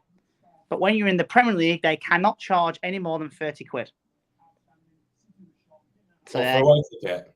Yep, for away tickets. I'm not joking. You ask anyone that's watching this that has been to Leeds United in the Championship / League One, they will tell you that they charge a lot of money. I was just saying, Elijah, the reason I want Leeds United to stay up, not because they're from Yorkshire or anything, it's because they charge a lot of money for away tickets outside of the Premier League. Because the Premier League, you have to only pay £30. You cannot pay any more as an away ticket. That's the law. Yeah, so since 2016-17 and onwards, if you go to an away game, it's £30 an away game. Home tickets is different, meaning, for example, for a home match, so if you're going to a Leicester home game, they can charge £40-50 or whatever. But I was going to say, like, I bought home tickets. I paid £45 a ticket. No, so basically, let's say the Chelsea game on Thursday, that's just gone, maximum I pay was £30. Yeah, no, that makes sense. So, and I was just saying, if Leeds got relegated and we played them in the FA Cup or League Cup, they will charge more than £30. I guarantee it. But wouldn't the FA Cup be outside of the jurisdiction of the Premier League? So yes. Couldn't they charge that much for an FA Cup match anyways? No, that's what I'm saying. That's what I'm saying. Because in the Premier League, they'll only charge £30 if they stay up. What I'm saying is, if we only play them in the League or FA Cup, or the FA Cup, they will charge more than £30. It's just what Leeds United do. Honestly, it's what they are. So just for the record, teams are back up on the pitch. Leicester City ready to kick off. Michael, you let me know if you're ready to come back on. No, you're still having a little break. Yeah, he's still getting ready. But as I said I would get earlier. Oh, no. Happy clapper time. Oh, no. Do you know if Leicester did a survey and what would they like to change? I guarantee probably 90% of them, the poll will say get rid of the clappers. Why get rid of the clappers, though? It's like a Leicester City staple. I love this thing. Like, it's a nice little souvenir for the match that you go to. You don't hurt your hands using it. It's nice. Again, it's like on a special occasion where we're playing like PSV or Atletico Madrid or something like that. But not when you're playing bloody Watford or something like Southampton. We've kicked off. Harvey Barnes runs the ball out of play and it's a throw-in. Now, there we go. So the game's kicked off. I need to click my thing back on. All right. I'm going to add Michael back in soon because I know Michael's going to stand up for me on these clappers. Yeah, but because obviously you're out. All right. Okay. Michael's got his clapper now. Oh, God. Oh, here comes the you're not from England argument. No, it's not that. It's just, I don't know. It is that. You just know, no, I can't say it. In a way, no, yeah. No, I'm not. I get where you're coming from with it, but like, it definitely, like, I know that part of it comes from my being an international supporter. Like, going to a home game is like like it's something that I can only do once a year at most. Fair enough. So being able to bring back something like this is like, I don't just have this one. I have like a handful of them because anytime I passed an empty seat that still had its clapper, I grabbed it so I could have like one that wasn't all beaten up like the one I was using. That's what I've got. I've got like 4, and one of them is like my usual one. The rest of them are just like my keepsafes. Exactly. Like I like having a key. I also bought a program. I got the program signed by. It was the weirdest group of people that were willing to sign it. It was signed by Mark Albrighton, Brendan Rodgers, and Kolo Toure. Kolo Toure is a beautiful human being. Your accents, man. If you do one more accent, I swear to God. Well, my stream we've just kicked off. Mine's just kicked off. Me and Jono are in the same link. So mine's just kicked off where Vardy's Barnes had it. Bloody hell, I've me got and you kicked off. are Yeah, well mine's about behind. to kick off. This Okay, is then, I think I'm a fair bit ahead. Then I've got 46 for 3. What game is your clapper from, Michael? this is from the first match that I went to, the first home match I went to, versus Man U. When was that? May 2019. Oh wait, no, this is from the second home game I went to. The second time I went to Leicester for February. Marcus Rashford scored, I remember, and yeah, we lost. I've never been to a game we've won. I've been to 3 matches. Yeah, we lost 1-0. I think it's a sign, isn't it? Yeah, don't. Well, I was gonna say I don't really know what kind of luck I bring to matches because I've been to like Toronto FC games that we've won, but my traveling days, I went to a Toronto FC match in Montreal that was a 1-1 draw. I went to a 0-0 in Leicester, and then I went to a QPR match as a home supporter, and they lost 4-1, 3-1. Well, so it's like me. You talk about luck. I've been the worst luck. Away games. I love away games more than home. My best stadium I've been to, ever is Huddersfield. This is the reason I want Huddersfield to get promoted, because I've been to Huddersfield 5 times and I've seen 5 wins. And is an interesting fact, I've seen Leicester versus Huddersfield in all 3 divisions: League One, the Championship, and the Premier League. Has the Kirklees been renovated up? Because it's a new looking stadium. Like, was that the stadium they had in League One? Well, Huddersfield, yeah, it was known as the Gal Farm, and then they changed the name to the John Smith Stadium. So, yeah. Fee, to answer your question, they're not. So they are. Both teams are still in their 2021-22 home shirts. So Leicester City still wearing this shirt. Southampton are still in this one. Have you changed your shirt, Michael? Yeah, I went. I saw you guys all wearing the. Well, I thought you guys were all wearing the same kit. Maybe not. Leicester City have scored! For Leicester City. We haven't seen the goal yet. And we are only going to talk about kits from now on because that is how we score, apparently. Oh, I can see the goal. That is the opener. That is 8th place for Leicester City. And it is Leicester City 1, Southampton 0.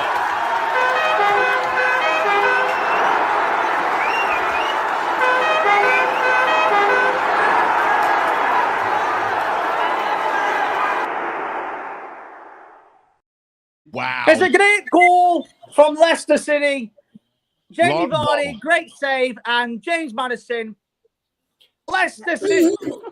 The move starts with a long ball over the top from Kasper Schmeichel. The Southampton defender heads it. He just kind of heads it wrongly, but Jamie Vardy is there to hop on the ball. He gets a shot off. The keeper gets a great save, but Maddison, who is running the length of the field as hard as he can, player of the year, pounces on it and scores our goal. Let's go. If he isn't in the England squad next season, I will be shocked. Something is going on the field right now.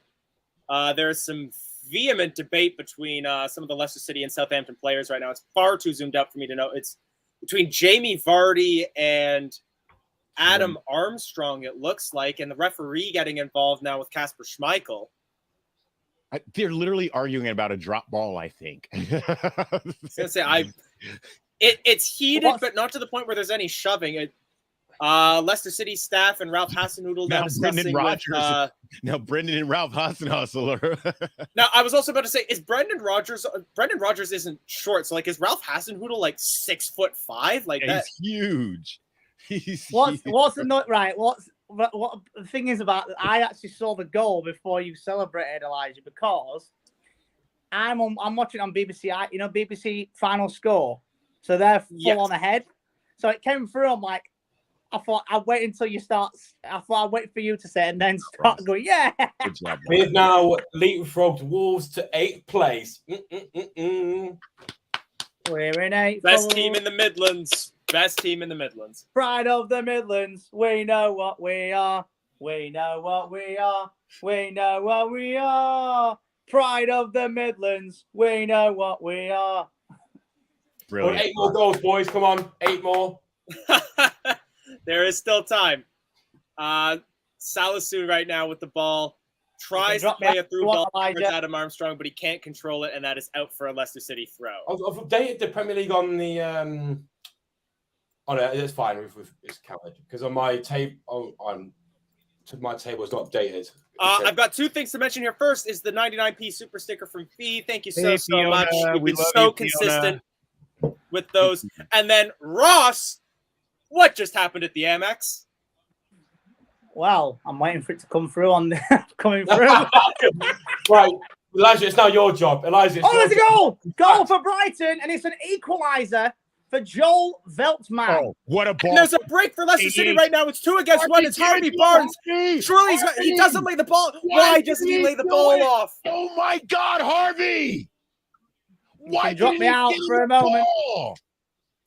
He had, I would say, about 7 different opportunities to pass the ball for a certain goal to Jamie Vardy, and he took none of them. Oh, dear. Why did he do that? So now that we don't have a Leicester goal to talk about, Ross, why don't you tell us about the goal at the Amex? So they're just discussing the Brentford game at the minute. So I'm going to see the goal in a second. That's a good thing about it. I can actually show it when the goal comes through, it actually shows you the goal. For the first time, final score, BBC, they're allowed to show the goal as it goes in. Corner comes in for Leicester, headed up, and then Evans will head it back in. Fofana nearly gets a chance, and it's out for a goal kick. Brighton and Joel Veltman was crazy. Joel Veltman has scored. But they'll probably go to it in a second because they're just finishing the report on the Brentford Leeds United game. But West Ham will still be 6th because of goal difference. Here we go. So let's find the goal. That's Joel Veltman in the 50th minute. Let's have a look at this goal. I'll describe it. Sorry, I'm wrong. I'm wrong. Yeah, I was.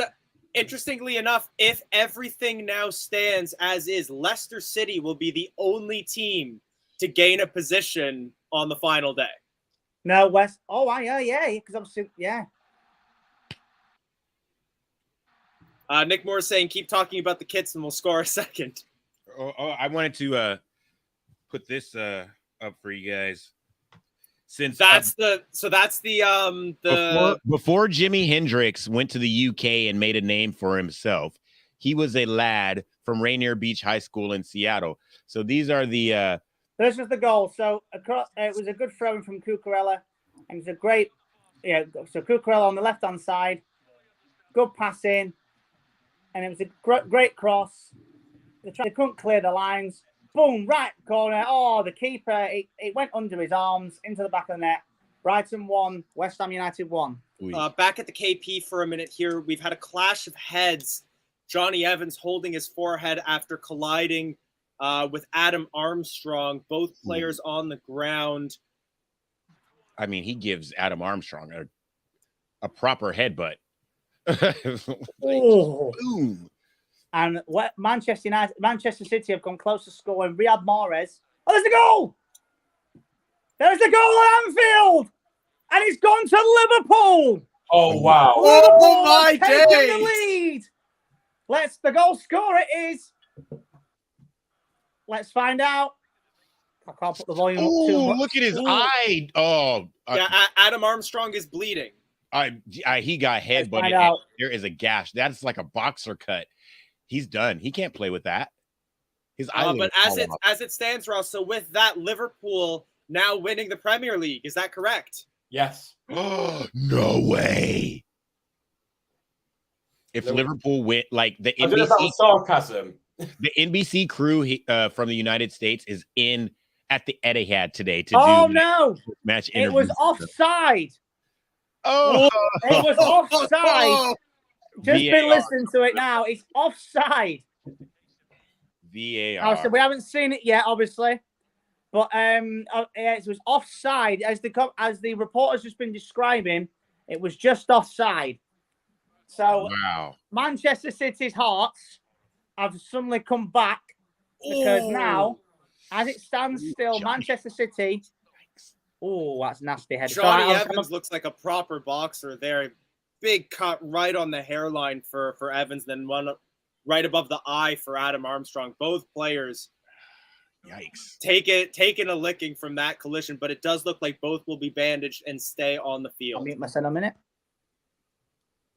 Sorry to cut you off there, Ross, but Showing the goal again. So I'm muting myself so then I can hear the so you can't hear the the reports and stuff. So then not strikes and stuff.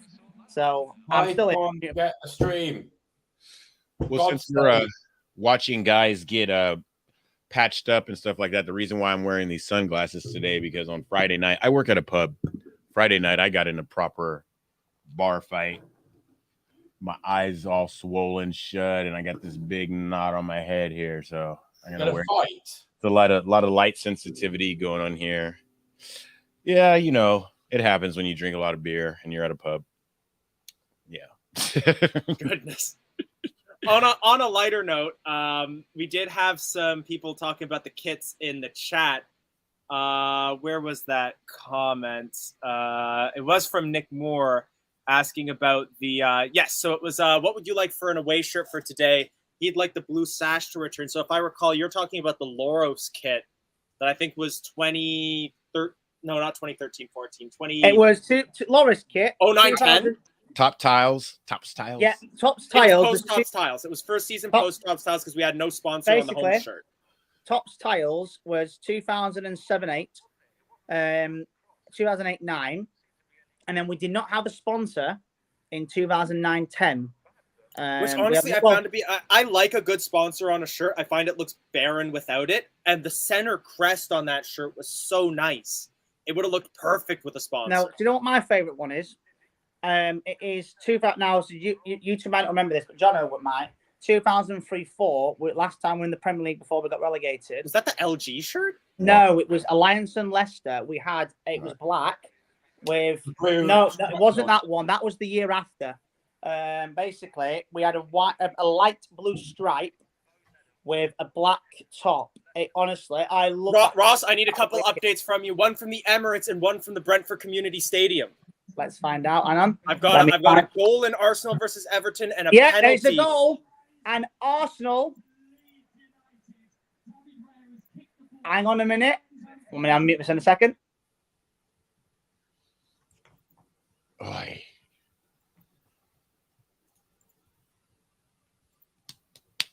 John Moss is doing the most in this game. Leeds United have a penalty. And Arsenal have scored. It's 3-1. So Arsenal. I'm about to find out now. I'm just going to mute it so I'm going to hear it. Cheers. But yeah, you were just showing off the Hendrix kit there. I love those nice texture designs that Adidas does. Yeah. Toronto hasn't really gotten a good kit like that since we had our sort of geometric maple leaf design, I think in 15, 16. Yeah. Leicester City come forward right now. With, here we go. I tried to order that shirt, actually, the Hendrix kit, but it cost me $165. Yeah, I got mine. Canada. I got mine right when they came out. It was $120, and if you didn't buy it that week, the next week you couldn't get one. They were gone.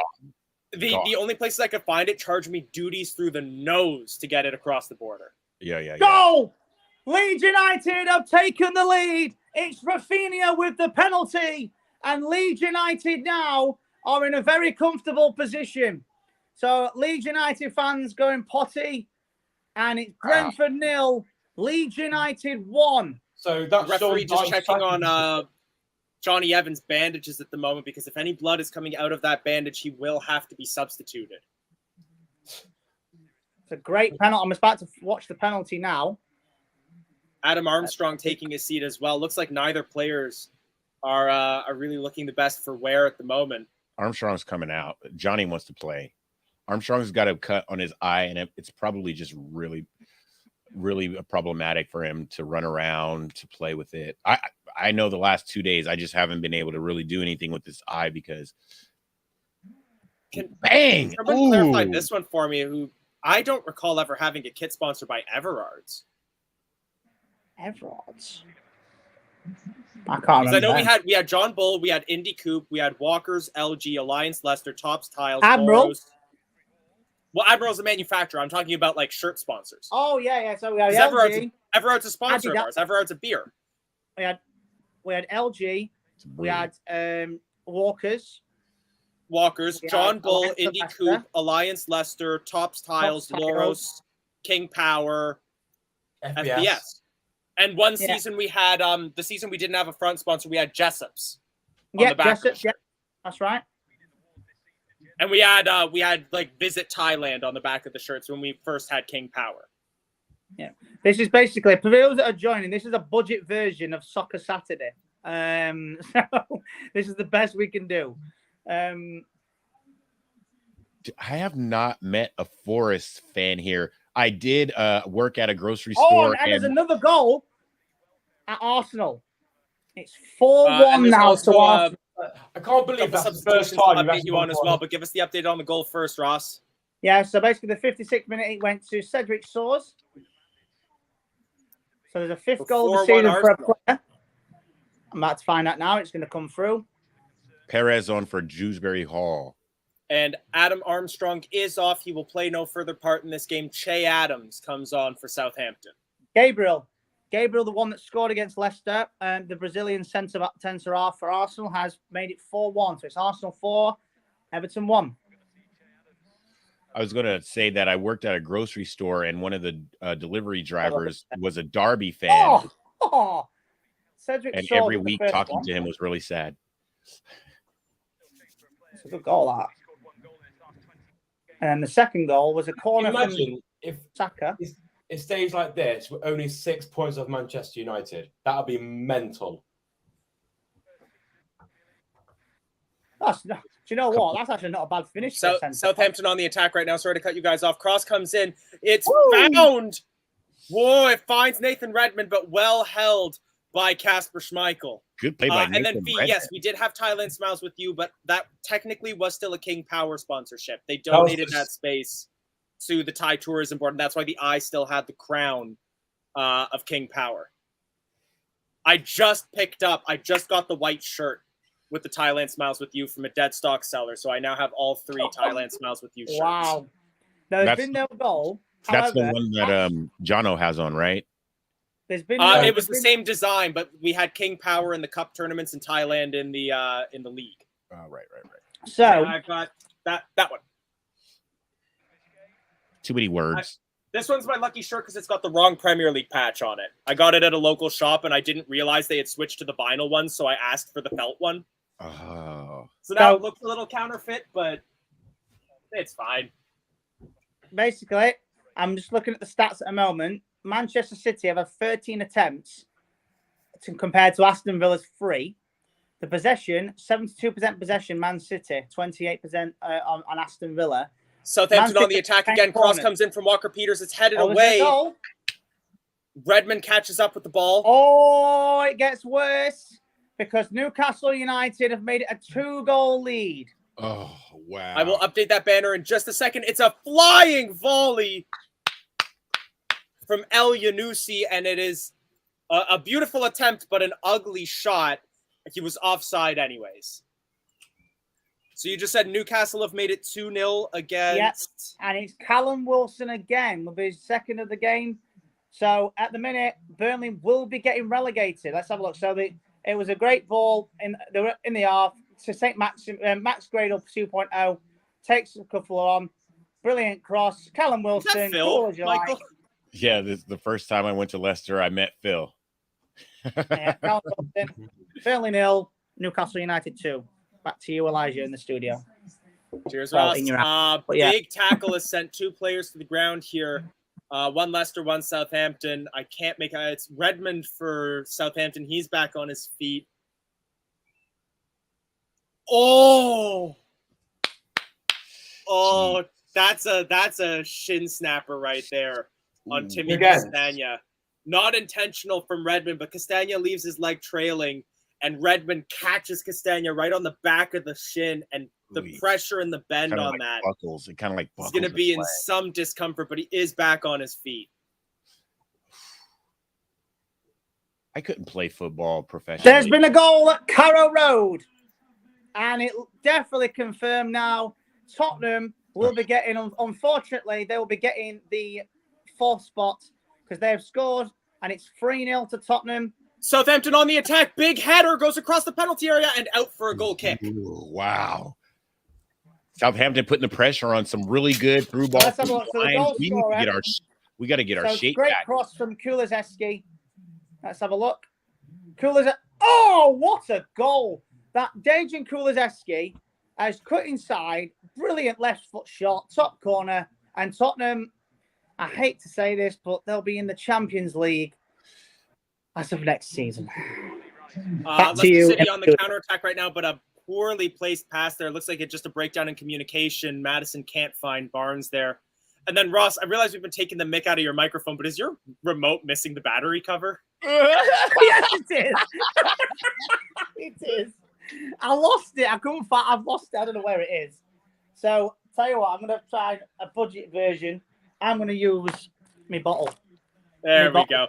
Leicester City on a great counterattack right now. It's 4 against 4. Jose Perez lays the ball off. It's collected. It's caught by Vardy, but it's a poor dribbling shot collected by McCarthy. And Perez in some discomfort after a heavy challenge from Southampton as he makes the pass. He's still on the ground. Play has not yet been stopped.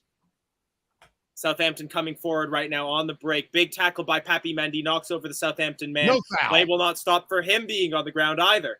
Because John Moss is the referee. Let's go, John Moss. Jamie Vardy on the break right now. Jose Perez still on the ground. He's one-on-one with the keeper. He cuts inside. He doesn't take the shot. He's tackled. Oh, Jamie Vardy. Woo! And Perez is still crumpled about 20 yards from the goal. Southampton will not put this ball out of play. John Moss blows the whistle and it's like enough. Everyone's dying. Back on his feet. Someone's been booked. I don't know what or for who just got booked. Did he just give it to Io? Why? Time wasting? He's hurt.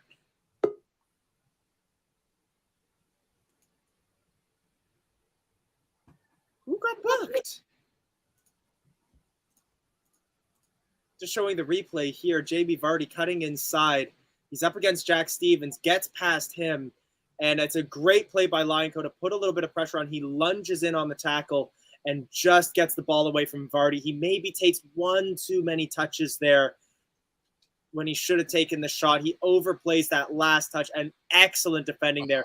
If Lionco mistimes that tackle, not only is that a penalty, but he's off. He's definitely off. He jumps in with 2 feet like he's karate master. Ricky P coming on for Leicester City now. And yeah, surely that would be for Timmy Castagna. That Sean Dyshacking looks a bit dodgy now, doesn't it? Oh, it looked dodgy when it happened. Like, who saw that coming? And now, if Burnley goes down, they should just hire him back. We'll set Nick Pope off him. Rogers is in a full suit. Rogers is not in shorts. He was saying, is he short? Because he was. Oh, yeah, sorry. I was asking if Brendan Rodgers is short, because I was going to say he's about my height. And then it's just Ralph Hasenhüttl is standing like a head and a half taller than him. So it's more just that Ralph Hasenhüttl is a very tall man. Yeah, they were standing next to each other. Just made Brendan look like a little man. Kyle Walker-Peters with a throw-in a dangerous area for Southampton, right? In the defense, in Leicester defensive third. Throw-in finds Redmond. Redmond megs Justin. Finds Walker-Peters.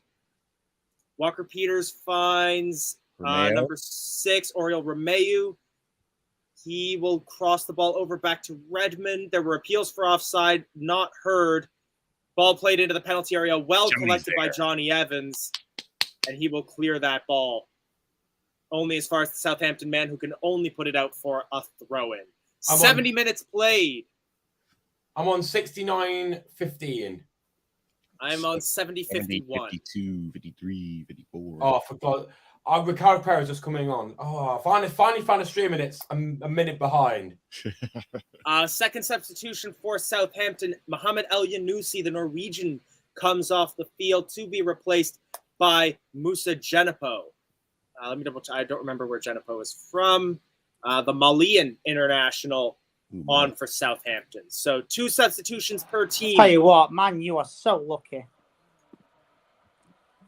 What's happened, Ross? No, I'm just saying that even if Man U lose this game, West Ham are drawing against Brighton. Hang on, say something. So that means Man U will literally qualify for the Europa League qualifications by the skin of the teeth. as far as I'm concerned, all the teams 2 or 3 spots above us are lucky that we can't defend a corner all season long. I'm on 70-11. Like, I'm on 70-15. Actually, also, me and Jono are the same. Those of you watching at home, please help keep me on track. If we defended any corners today, because if so, then I've got party rings to eat. I don't think we have yet. Can I listen to the report? Hang on. Throw into Southampton, right on the border of the Southampton defensive third. So as it stands right now as well, if I recall from earlier, Liverpool have an offside goal ruled out, but if they do manage to score, they will win the Premier League. They're 1 goal away. What? It's 4-0, bloody Tottenham. For God's sake. Another if I ever did reporting, right? If I ever did reporting for Final Score Soccer Saturday, and I had to do a Tottenham game, I'd be gutted every time there's a goal gone in for Tottenham. Every time. But it is Harry Kane with the goal. So yeah. party rings is candy, right? Or is it? They're like little biscuits. They're like frosted cookies. Yes. They're pretty sweet, a little dry. I like them. I find like no way! Hang on a minute. Hang on. Oh my God! Are you listening to this? Is Liverpool winning? Hang on. Wait a minute. Let me make sure it's legit first. Okay. Well, Manchester City 0, Aston Villa 2. Wow. Does that affect goal difference, And Ross? the goal scorer is, wait a minute. Danny Ings. No. Coutinho. Is it Coutinho? I'm just listening to it. Hang on.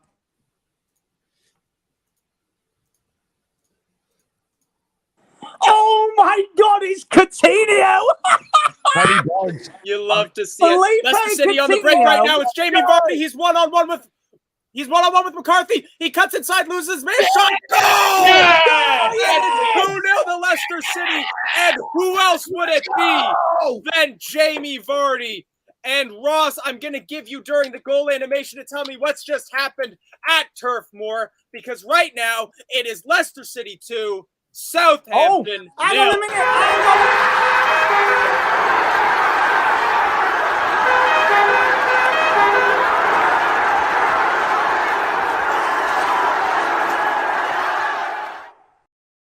All right, Ross, what's going on? There has been a goal at Burnley. Burnley are not out of this yet. Maxwell Cornet, has just scored for Burnley. Let's have a look at this. It was a great ball from the Burnley player to the right-hand side. Cross and cuts inside. Great cross. Cornet with his right foot. Boom, left foot. And it's Burnley 1, Newcastle United 2. Game on at Turf Moor.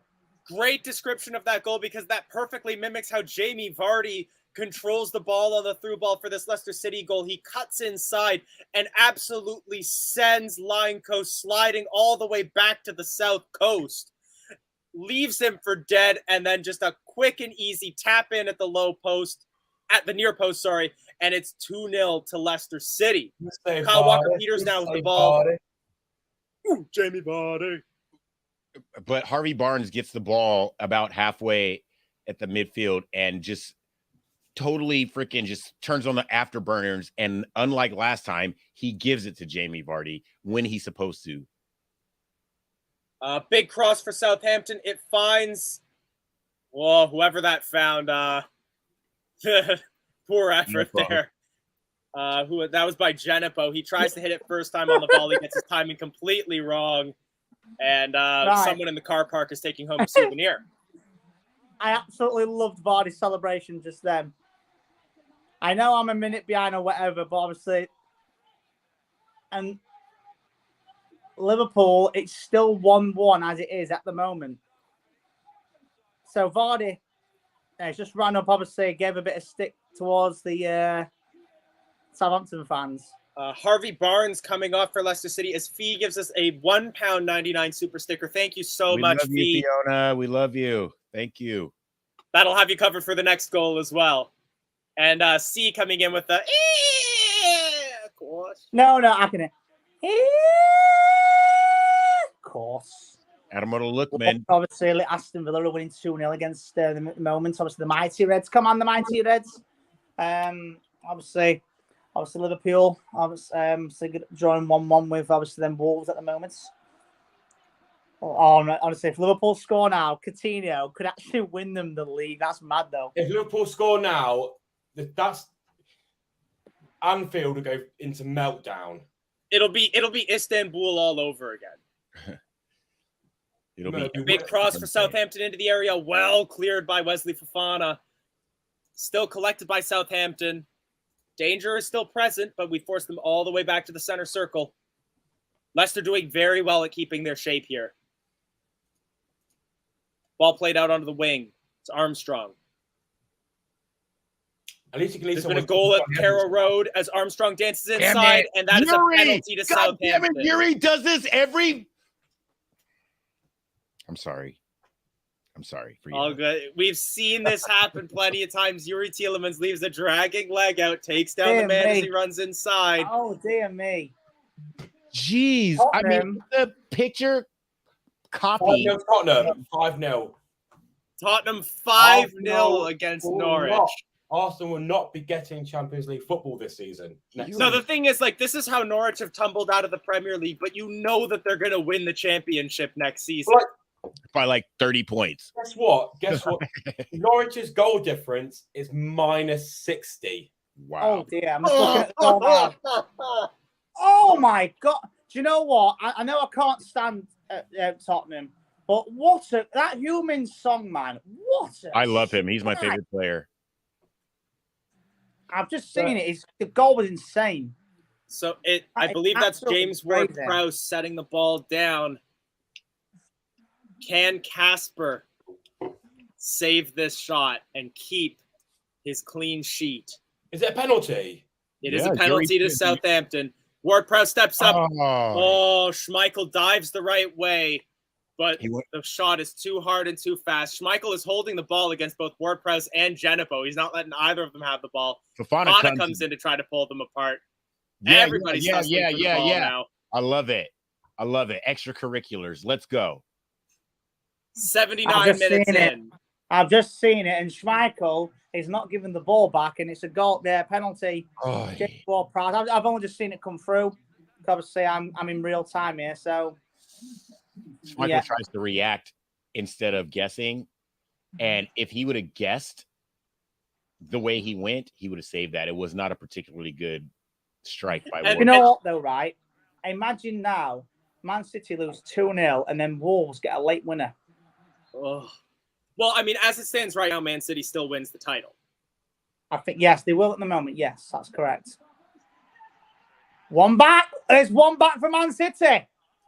There's a goal. Just as we've been speaking about that, there's a goal for Gundogan. They've got one back, and it's Gundogan. But at the moment, it's still all to do at Anfield. Liverpool need a goal. They have 10 minutes to win the Premier League. But Maddison plays a cross in, and he finds goal! What a goal by Jose Perez! And that is how you respond! What a ball from James Maddison! Holy fuck! What a ball from Maddison! What a volley from Perez! And before Michael gets us pulled off, I'm going to...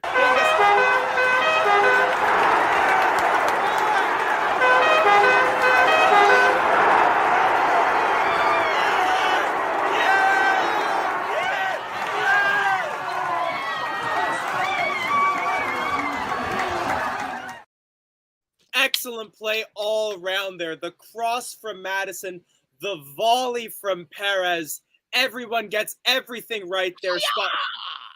I love it. The flying volley. You love to see it. I'm about to see the goal now. Oh, it's a beauty. It's a beautiful goal from Jose Perez. Did I predict 3-1? You're good about that, Ross. You always get the predictions right. Hang on. Does that count as a goal from a set piece?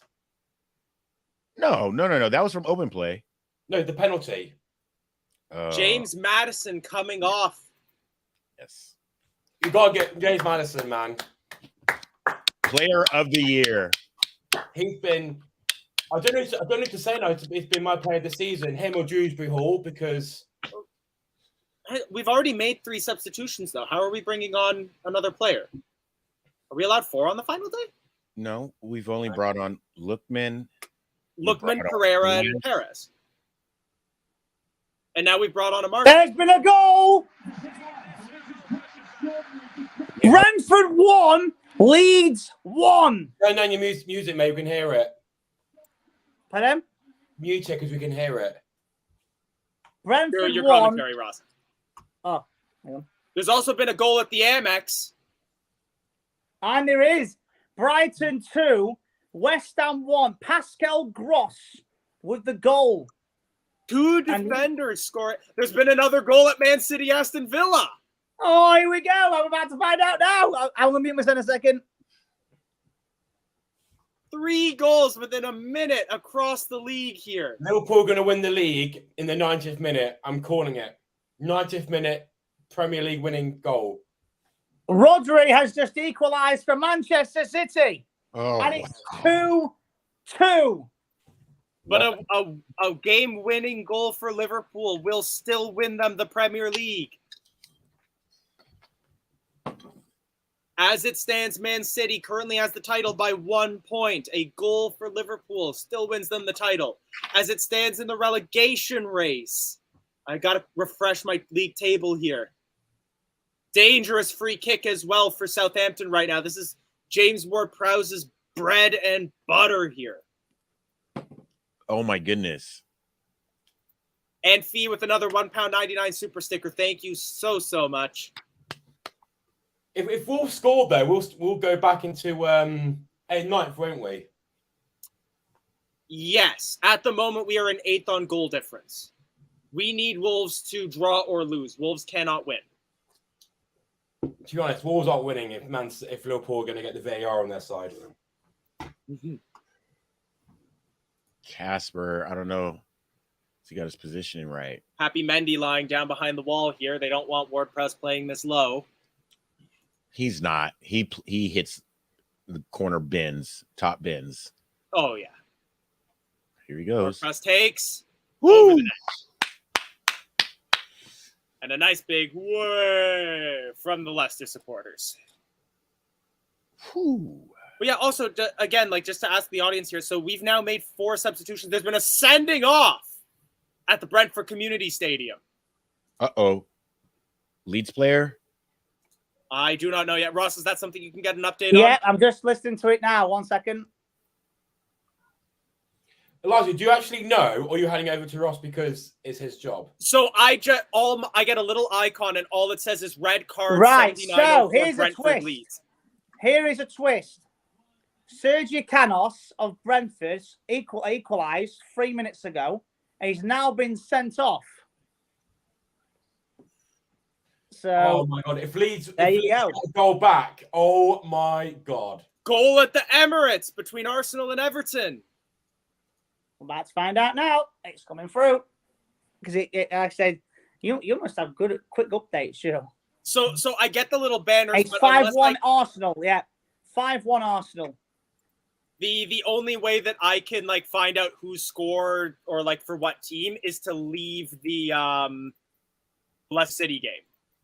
You are caught. Oh, Manchester City are now 3-2 up.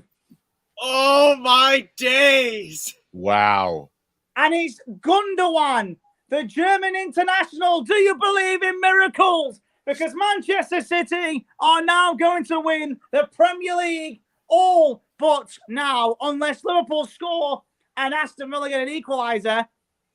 Southampton on a break right now. Win this league. Pass the ball back to Armstrong. Leicester City get back in numbers. Intercepted. Now Leicester City can break. Yuri Tielemans. He's got Lookman. He's got Vardy. Great block from Yuri. Vardy tries to find Lookman with the one time, and it's intercepted. Vardy is... Oh, dang. That means my computer... Oh, someone's got an email. No, my battery's running low. Give me a second. Oh, dear. I'll drop Michael out while he does that. So what a final 10 minutes we have got on our hands here.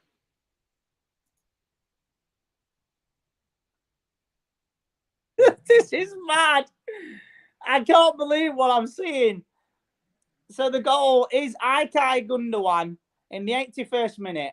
So 10 minutes ago, they were 2-0 down. Now And there's now 3-2 up. 3-2 up. And Liverpool still cannot find a goal. Honestly, this is why we love football. Because stuff like this happens. This is madness. This is the best end of season day since Aguero's goal. There's been a goal at Stamford Bridge, Ross, but for who? I don't know, Elijah. It's not come through yet. It's Watford 1-1, isn't it? It's Watford 1-1, isn't it? Let's find out. And it's a goal for Watford. It's a goal for Watford. And it's Dan Gosling. Goodness, I forgot Dan Gosling plays for Watford. Southampton on the attack now. And he's tackled by Fofana. If Watford score again, Chelsea could go into 4th place. So as well, only 2 teams have failed to score today, and that is Norwich City and Manchester United.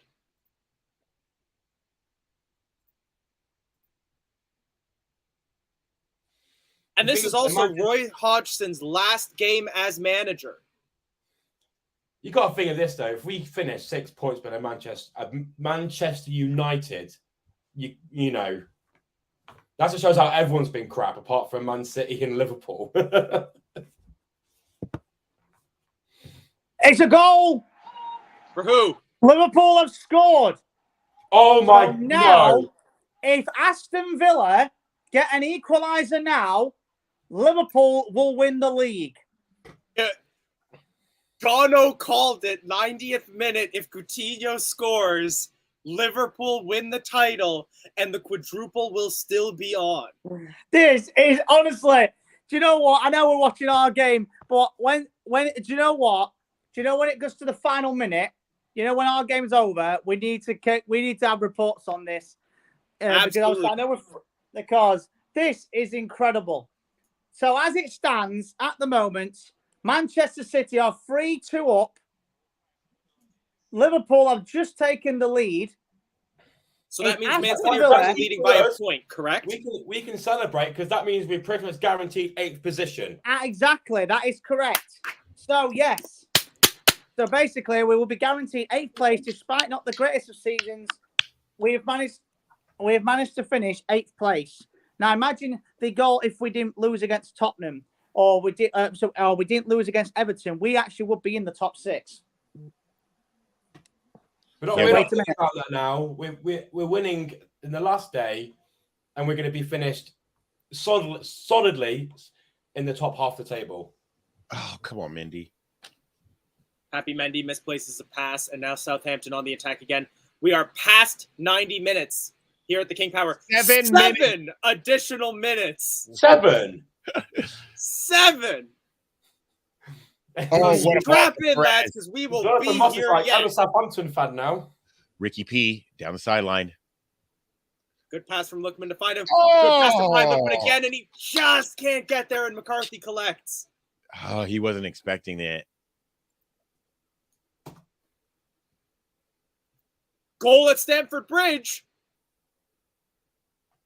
Ross, is it for Watford? Or is it for Chelsea? They're just showing our goal at the moment, ironically. Oh my, Ross, man, you can't.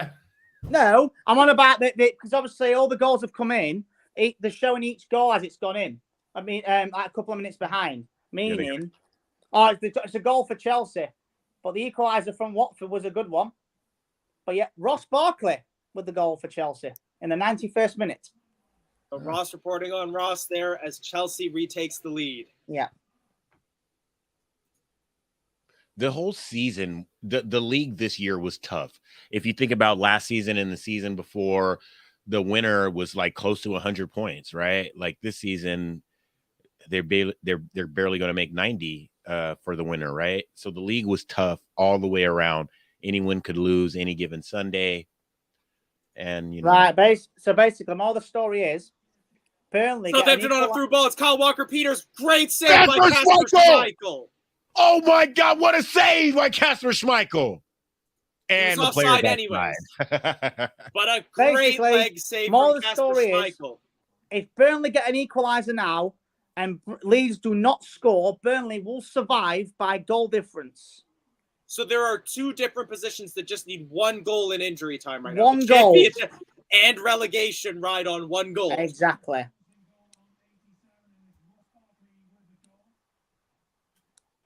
My stream's dead. I'm no longer watching the Leicester stream. I'm just going to focus on... Oh, no, it's back. It's back. I'm on 19.5 minutes, though. I am like 2 minutes behind you. Oriol Romeu comes off for Southampton to be replaced by Smallbone. I'm not familiar with Smallbone. That's what I am. I know. Will Smallbone, a 22-year-old from the Republic of Ireland, now on for Southampton. I'm losing my voice. That's how good a match and a good final day this has been. So it's full time at Carrow Road. Give it to him, Perez. Give it to him. Jose Perez lays the ball off for Ricardo Pereira. Happy Mendy.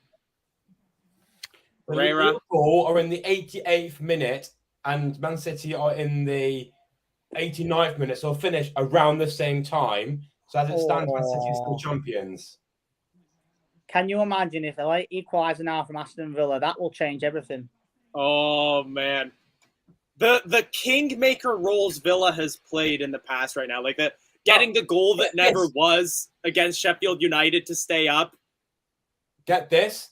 Since Brighton are now winning, Wolves have gone down to 10th and Brighton are now in 9th. Wow. Good season for Brighton. Yeah, very good season for Brighton. Pride of the Midlands, like we said. Newcastle shot up to 11. Imagine Newcastle. There's another goal, and it's at Anfield, and it's 3-1 to Liverpool now. Oh, my God. So the pressure is on Aston Villa to get an equaliser now if they want to win the league. Don't Aston Villa do not score. I've got a flag for Brighton West Ham, so I've got a goal at the Amex, Ross. Let's find out. It's coming through. Brighton. And it's 3-1 Brighton, so West Ham will get the Europa Conference.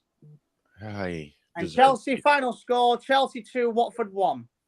Danny We're going to have to tally Brighton. up how many goals have been scored on this final day as well, because this has been a heck of a match day. It is. Yeah. There have been 6.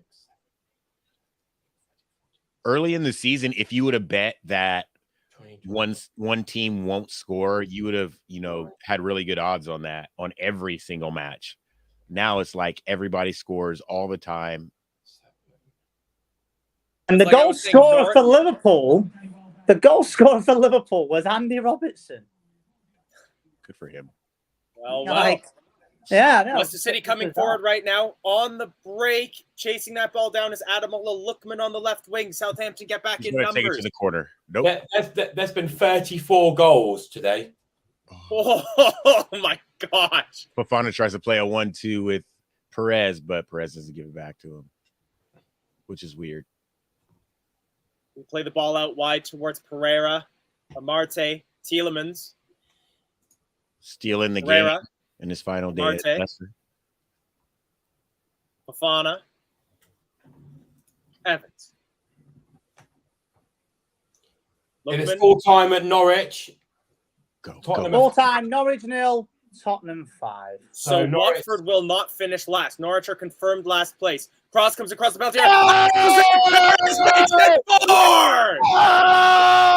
Jose Perez, what great football around the box for Leicester City. Let's go! 2 volleys, 2 goals. Leicester City 4, Southampton 1.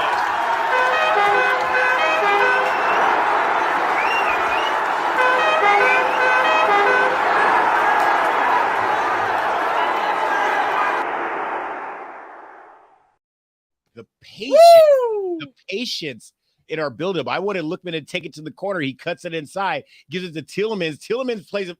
Oh my goodness, we are so good sometimes. Where was this football earlier? Yeah, right. Brighton. That game was finished. West Ham are confirmed in the Conference League. Brighton have finished in 9th place. They will be finishing in 8th place. We love it. We love to see it. And about 3 months ago, I had to convince everybody in our chats and in our group chats that Brennan needs to stay. And I think that I'm validated now. Thank you. What do you think Jose Perez is going to stay? So 4-time at Arsenal, 5-1 to Arsenal. That's finished. So Arsenal are in the Europa League confirmed. Final whistle. Full time at Leicester. Leicester 4, Southampton 1. So I'm going to switch over to Aston Villa versus Man City. Everyone go to Aston Villa now. We've won. We're 8th place. Now go to Aston Villa for the title now. That's all done. Burnley are relegated, guaranteed. I've just had a look at the goal. It's a cracking goal from Perez. Obviously, I'm a bit behind you two, but Perez loves playing against Southampton. So there are 4 minutes at a time. There's 1.5 minutes left at the Etihad. Is our game finished now? Yeah, we won 3. We won 4-1. So our game's now finished. It's a corner kick to Man City, and they are just going to hold the ball at the corner and try to waste as much time as possible. Throw into Manchester City. Man City fans are on their feet. This is crazy. This is mental. So, tell you what. 1 minute left. And Man City will waste as much time as they can. There's a goal at Leeds. Oh, wow. It's Leeds at Leeds will be staying up in the Premier League because Leeds United have scored a 90th minute winner. Oh, my God. The goal scorer is that. Let me 1 second.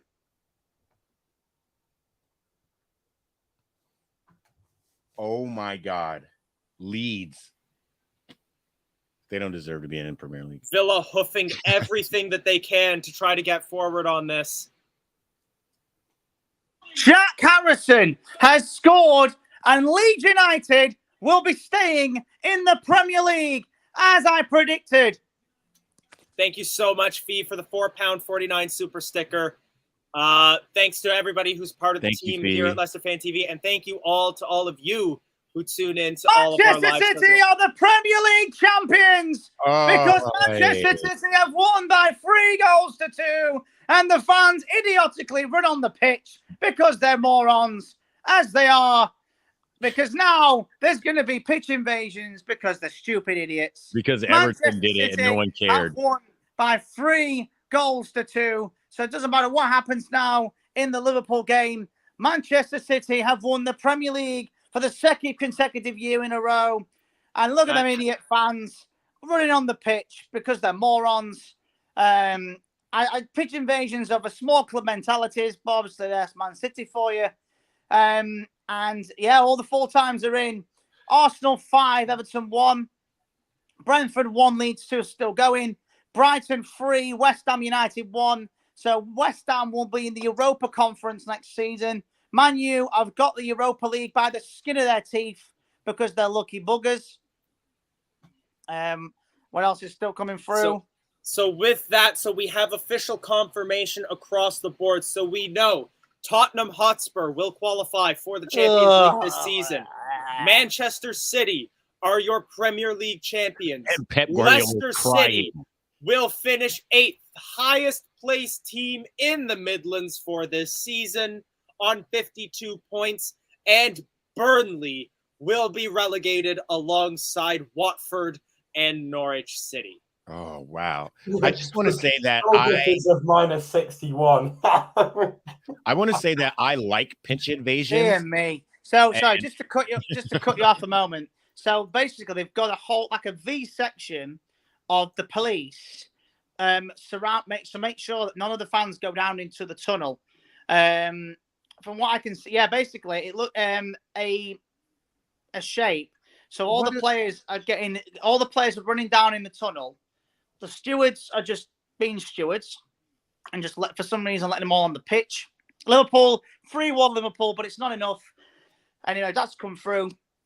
Liverpool have won by 3 goals to 1, but basically basically Gundogan has.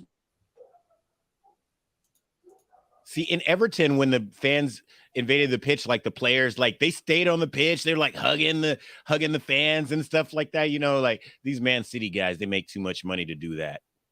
Well, I'll be on. I'm kind of on Team Ross for this, where it's just I don't think fans should be on the pitch at all. They shouldn't. Like, No, it's totally against the rules. It's totally dangerous and everything. It's the same thing with like the kids that go on and then they get the shirts from the players, and it's like, look at this heartwork. And no, that just encourages more people to go onto the pitch. No, it's totally bad. It shouldn't happen.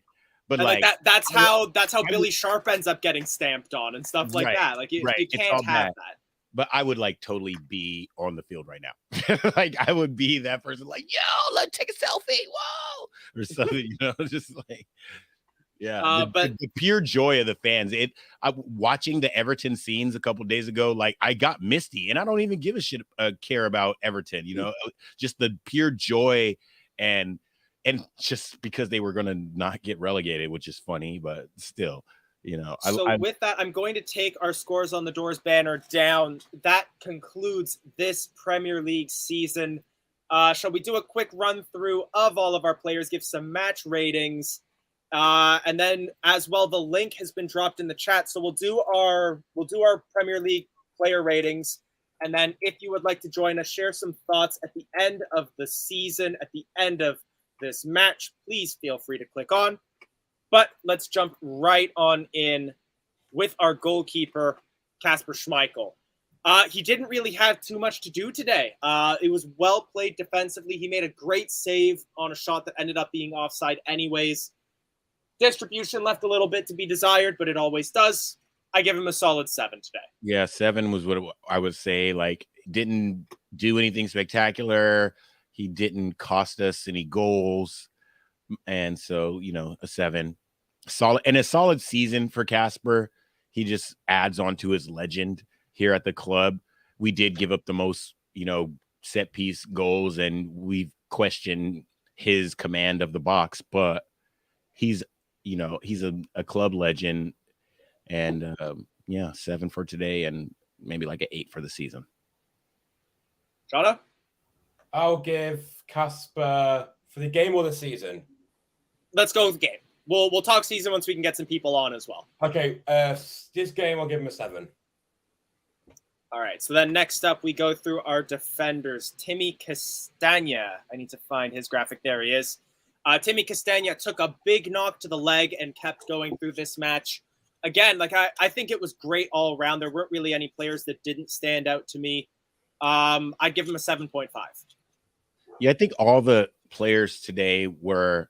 I didn't see anything spectacular. We were looking at other games and stuff like that.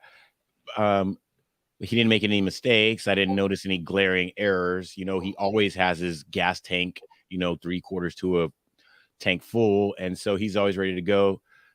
A 7. He didn't, he defended well on his side. So, yeah, we still finished as the club in the middle, the number 1 club in the Midlands. Let's go. I like it.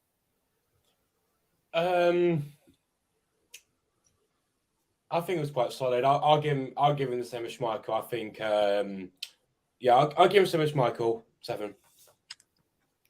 All right. So then next up, we go into our center defenders, kicking off with Wesley Fofana. Fofana, similar to Castagna, did well, stopped some key attacks when needed.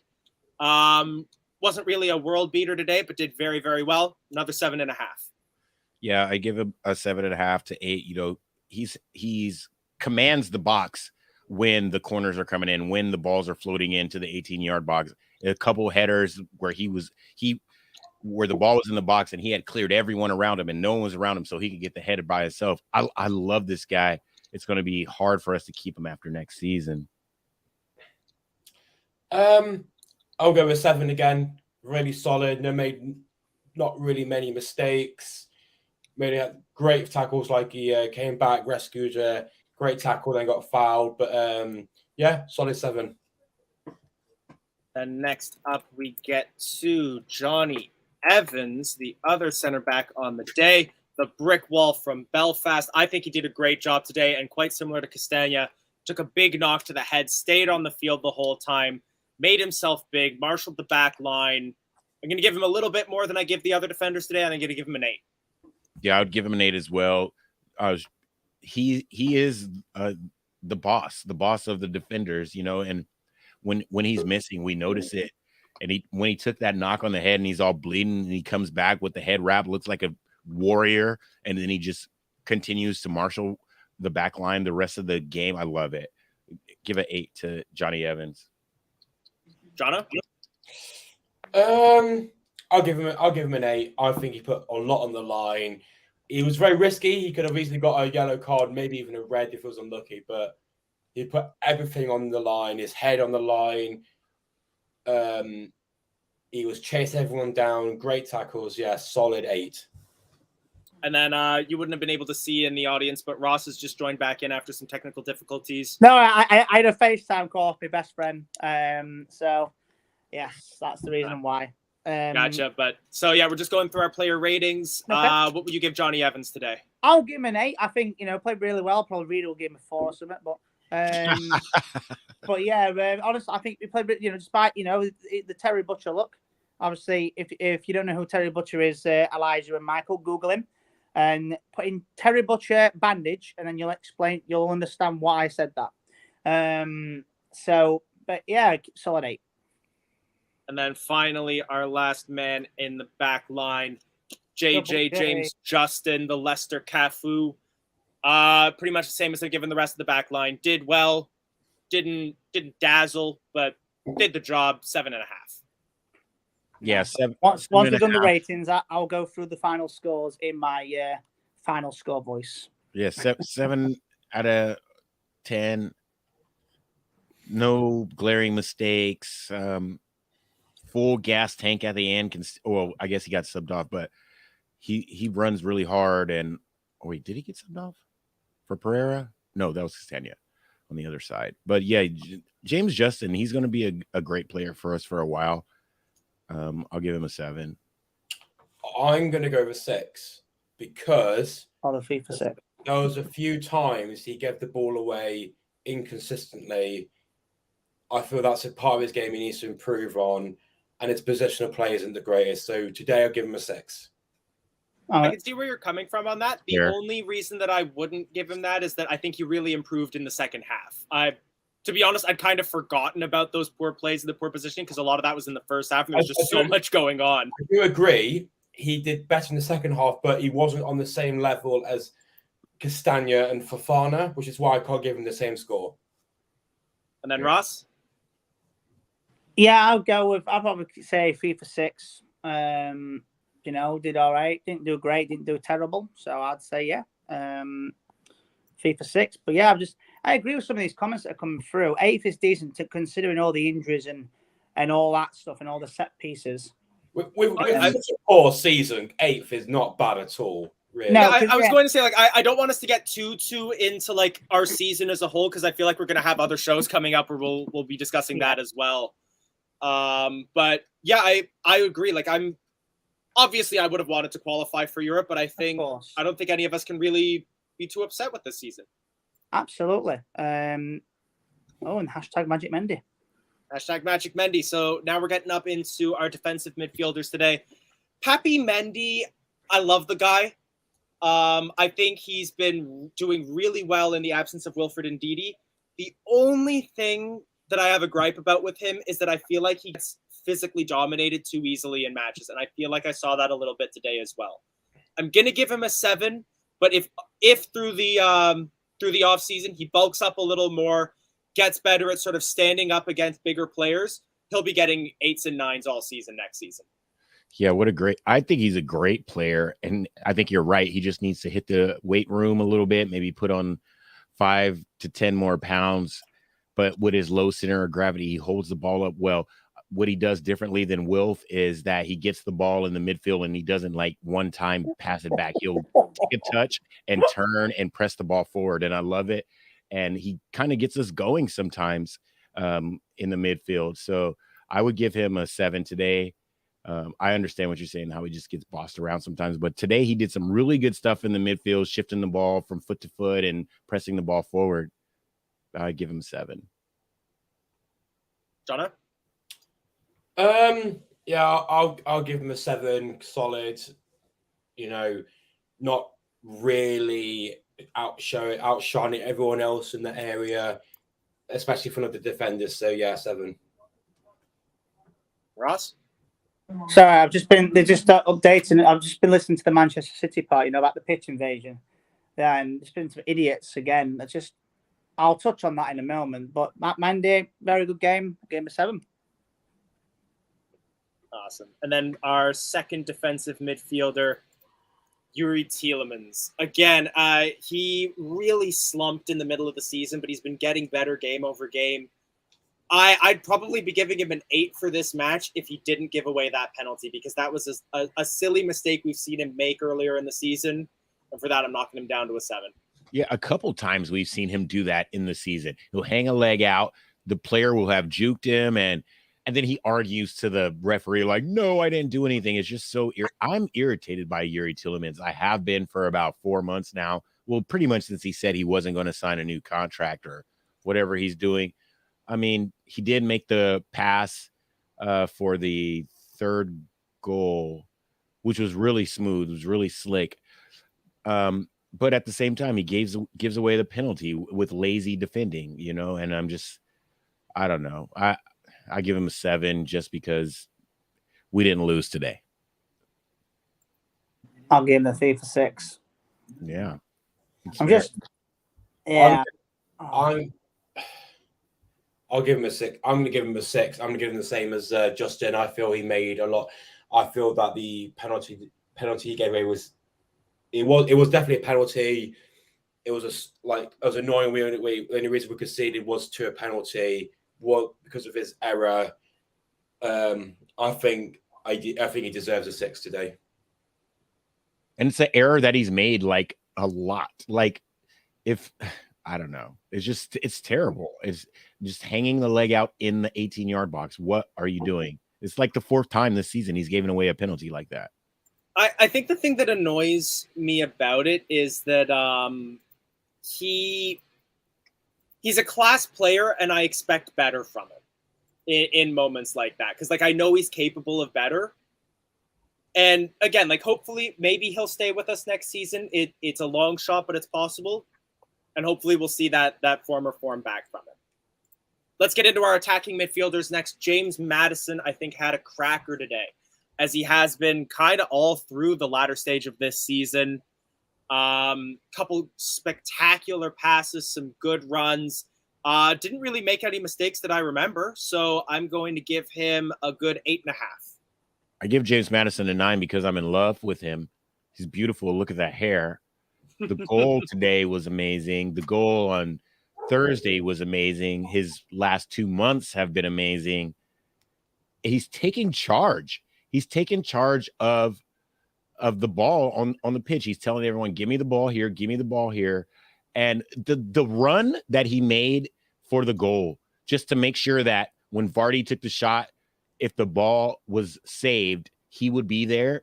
You didn't see that from James Maddison last season or the season before, where he's sprinting as hard as he can just in case the ball falls to him. And of course, the ball fell to him and he got his goal. And I want him to be, I'd never want to sell this guy ever.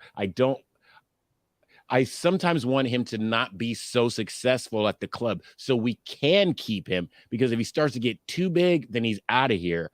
But if he has like he did this year, where he has like a month or two where he's kind of crappy, then we can keep him. But I don't see it happening. He's found his form. He's found his swag. And, next season's going to be a spectacular one for him, I believe.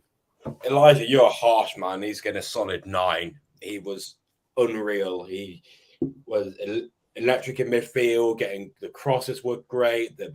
He scored. He got an assist. He couldn't do any more. So I'm giving him a solid 9 today. You have both convinced me, and I will up myself to a 9 as well. Fair. So let's keep going then. 9, 9 as well. So I'm still here. I'm just listening to the thing about about all the stuff that's going on at the moment. So just to give you an update, Human Song and Mo Salah have both won the joint Golden Boot with 23 goals. Same number of assists too? I'm not sure about the assists, but they both won the joint Golden Boot winner for the most goals. Assists. Mo Salah also won the assists. Yeah, because I thought when there was a tie for Golden Boot, they give it to. No, they both got it. Guess who's joint third place for assists? Madison. Madison? No. Oh. Ooh. Is it someone Kieran else? Dewsbury Hall? Harvey Barnes got 10 assists this season. He's in third place for the Premier League. Oh, wow. Harvey Barnes, eh? That's, well, technically, he's come set. Oh, no, sorry. It's joint with Bowen, Mount, and Robertson for joint third, but he came third in assists. Not as selfish as we sometimes think he is, then. He was so selfish. Oh, my God. I saw that. I couldn't believe it. We'll get to that when we get to his part of the player ratings. Dewsbury Hall, I think, was probably the worst of our attacking midfielders today, but that is a statement of the class of our attacking midfield today, more so than on him. And after having upped Madison to a 9, I'm going to give Dewsbury Hall an 8.5. I'm going to give him a 7. Some of his passes weren't there. He always brings the energy, so I can't give him like a 6 or a 5, but he always brings the energy. He's always in good positioning, but some of his passes were off. And some of his decision-making on the side, we didn't dominate this game. We just scored. And so, like, some of the players, they kind of disappeared, and I didn't really hear Dewsbury Hall's name called that often. And, it's just I would say a 7, just because we didn't lose again. And then I'm going to go to Ross next. John was just I think played a really decent game. Obviously, young player of the season. I think next season will be the big key. Can he repeat it again? That's the big thing on Dewsbury Hall. Obviously, some players are going to come and go. It's going to be a competition. I always love it when we have two players that are more or less the same caliber, because it's competition. Because if it's like Schmeichel.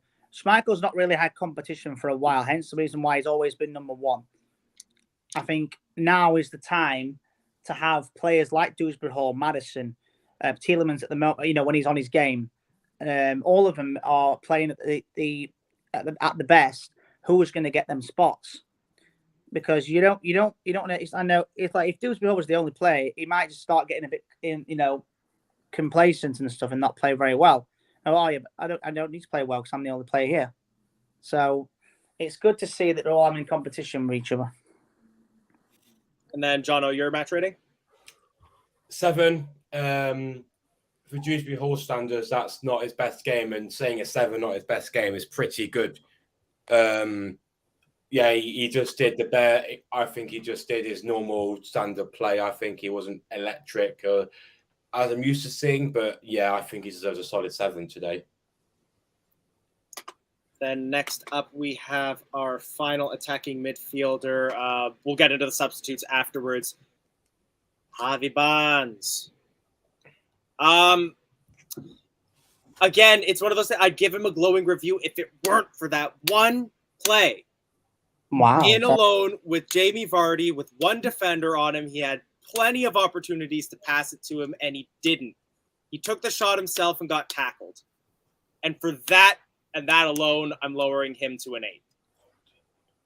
Yeah, 8, definitely. And like Harvey, he was good today, but like, come on, man. Like he's looking to pad his numbers. He's through on goal, but when the chance is gone, you have to give the ball up. It's a decision-making thing. It's something that comes with experience and growth. And Jamie Vardy was like absolutely livid when that ball didn't come to him. When the tackle came in, he like jumped in the air, threw his arms in the air. It was kind of embarrassing, I thought, for Harvey, because I mean, that would have been our second goal at the time, and he was just really selfish. And this isn't the first time that we've said that Harvey was selfish going towards the goal. And we want our strikers to be selfish sometimes, but when it's a gilded-edged chance for the legend at the club, you give him the ball no matter what. Later on in the match, he had a chance like that, and he did give the ball up, and then we scored a goal. So that just proves, the point is you need to pass the ball when you get in these areas, Harvey. But overall, an 8. No one on that side could handle him. He was really good. I'll give him an 8. I'll give him an 8. I'll give him an 8 as well. So just to interrupt you just for a moment. So obviously, just while you've been discussing, obviously I've just been muting myself in a second. So Divock Origi is leaving Liverpool. Because obviously he's leaving the end of the season. I don't know where he's going. I don't know. And I wouldn't mind signing him, to be fair. So all the Liverpool fans have stayed in their seats. There's been no pitch invasions from the Liverpool fans. It's like you know when you have a guard of when we won the league and we have the guard of honor when we won the league. When we got the guard of honor, from the Chelsea players. Yeah. Basically, the Liverpool players have given the guard of honor to Divock Origi, which is fair play. He's been very, very important to Liverpool. He's come out with the league and FA Cup, and he's had a very good reception, like a fantastic reception from the fans. And yes, he may not be, the Mo Salah or the Sadio Manes of this world, but he's been so important to him that he's got himself a guard of honor. So yeah, just thought I'd let you know about that. You know that? Oh, is he off to AC Milan? Sorry, I've just read the thing. Well, speaking of AC Milan, they're going to win the Serie A because they're 3-0 up. So yeah. And then finally, our last starter for the day, Jamie Vardy. Mr. Vardy. Great outing. Got himself into spaces, made runs, scored goal, did great. 9. Definitely a 9. He's the legend. Number 9. Scored a goal. He finished on 15 goals. Did he finish on this season? 15. In the league. Sorry, in the league. And 8 out of the last 8. Like he scores when he plays. That's just how it is. And when he's gone, it's going to be sad. I hope that Patson Daka was really watching him the last 2 or 3 games, because his movement, the way where he's at when he gets the ball, it's just second to none. And his relentlessness, the pressure that he keeps on the back line, like the goal that he scored was a misplaced header from a defender. Like he had no business even being on that ball, but because of his relentless pressure and his hunger to score goals, no matter what cost, no matter where the ball is, he's the man. I hope he never leaves. I hope he never grows old. Jamie, let's just make sure his missus don't tell him to leave at all. Yeah, he owns the Rochester football Rhinos. club here. Yeah, Rochester, New York. What can you say about? Do you know what though? Jamie Vardy's not played as many games this season. Because obviously he's had, how many games played? 24 games this season. Without looking, he's played 24 games. Someone? Around there. Yeah. Someone just make sure. And he's scored 15 goals? Is it? He scores what he plays. That's just pretty much how it is. Yeah. Basically, he's got that most. That means he scored more in. It's like, how do I describe it? He's 9 goals off from scoring in 1 goal a game, and the fact he's got more goals than a lot of players that have played more games than him this season. Imagine if Vardy was fit in them over 14 games. He'd have 25 goals. I reckon he'd be the Golden Boot winner. Yeah, for sure. We'd be in the Europa League. Well, we came 5th over overall goal scored this season for clubs. We scored a lot of goals, and then we gave up a lot of set pieces. We scored 62 goals this season. Wow. But I've never conceded. 50, we got a positive goal difference of 3, which is good. Conceded. How many goals we scored? 62. And conceded 59. Wow. I mean, that's still bad considering 59 goals, though. And a quarter of them, almost half, were set pieces. Wow. Oh. Don't talk to me about that. On a happier note, let's talk about our substitutes today. Hang on. I'm giving my rating yet. Oh, sorry, Rob. Sorry, John. Jesus Christ, Elijah. Right. Sorry. I'm out. See you later. No rating. I'll give him a shirt number, solid 9. Chase the ball down, great goal, brilliant celebration, got the fans going. You can't go lower than a 9. It's what you can always rely on Vardy to do is get the crowd going. Can I do the next player's rating? I know who's going to be. Go for it. You have control. Go through the brand, pull up the player, go for it. Where is he? My man of the match. Oh, that's worth. I am is the best on earth. A sexy Spaniard, just what we need. Taking Leicester to 8th place. It was that original song was taking us to the Conference League. But obviously, because we're not in it, we'll just say 8th place. I'll say my man of the match, 10. He came on and changed the game. 2 great goals. Yeah, 10. 10. He gets a FIFA 10, as Ross says. Like if he was a player in FIFA, he would have a 10.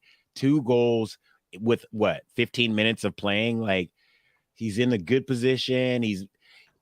Brendan likes him because he presses the ball when on defense. And like when you have all game to sit on the bench and you come in, all you have to do is spin your gas tank as fast as possible.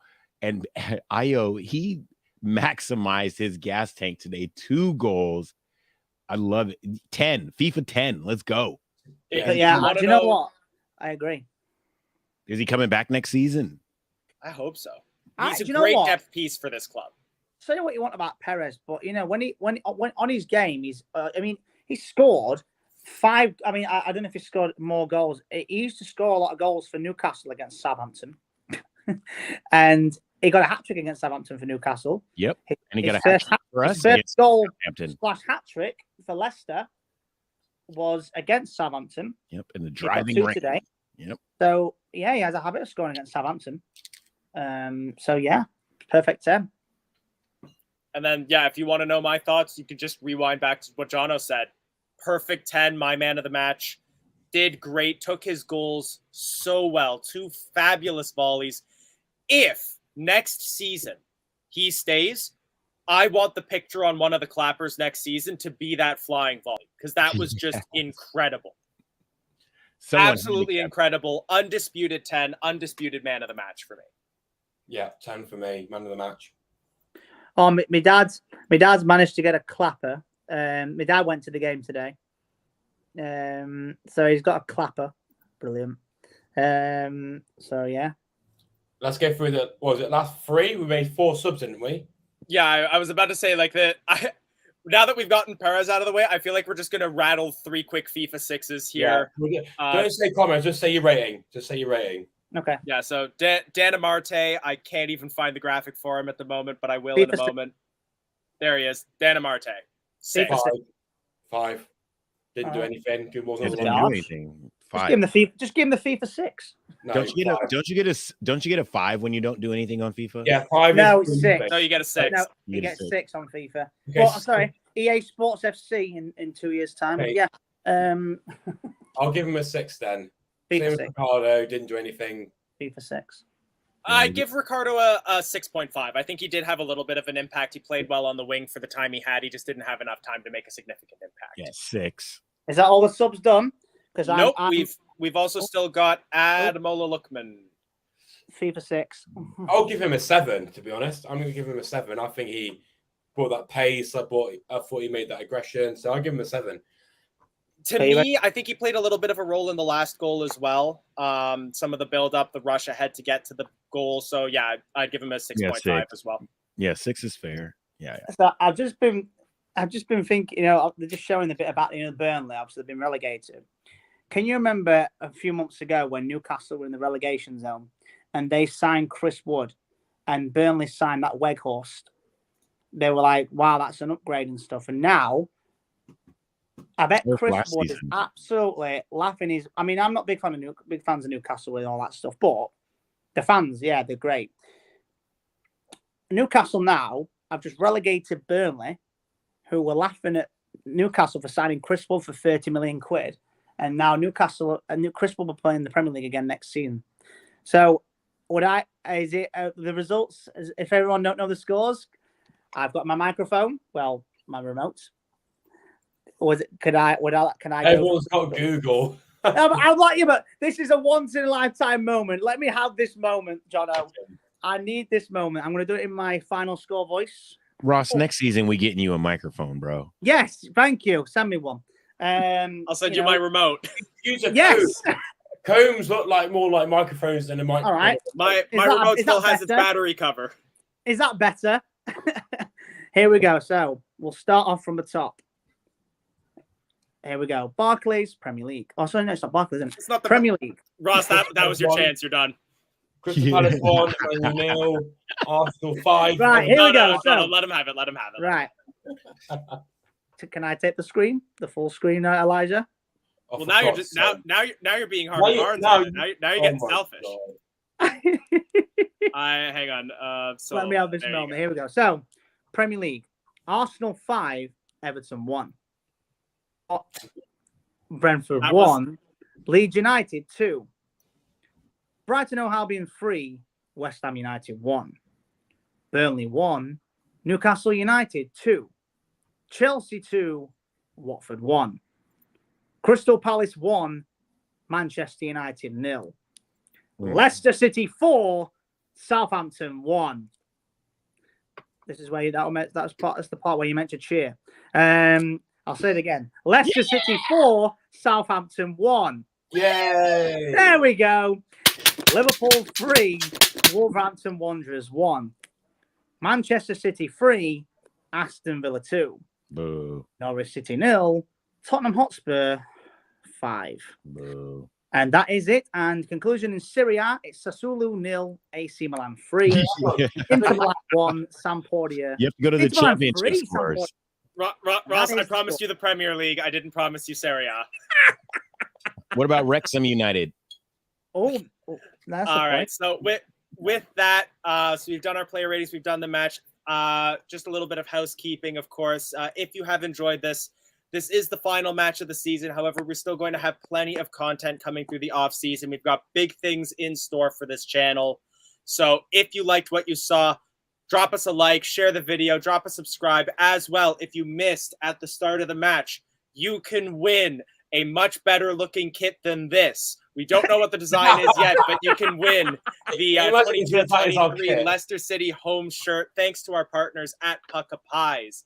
All you have to do to win that shirt is subscribe to the channel. We'll be drawing one lucky subscriber to win that shirt.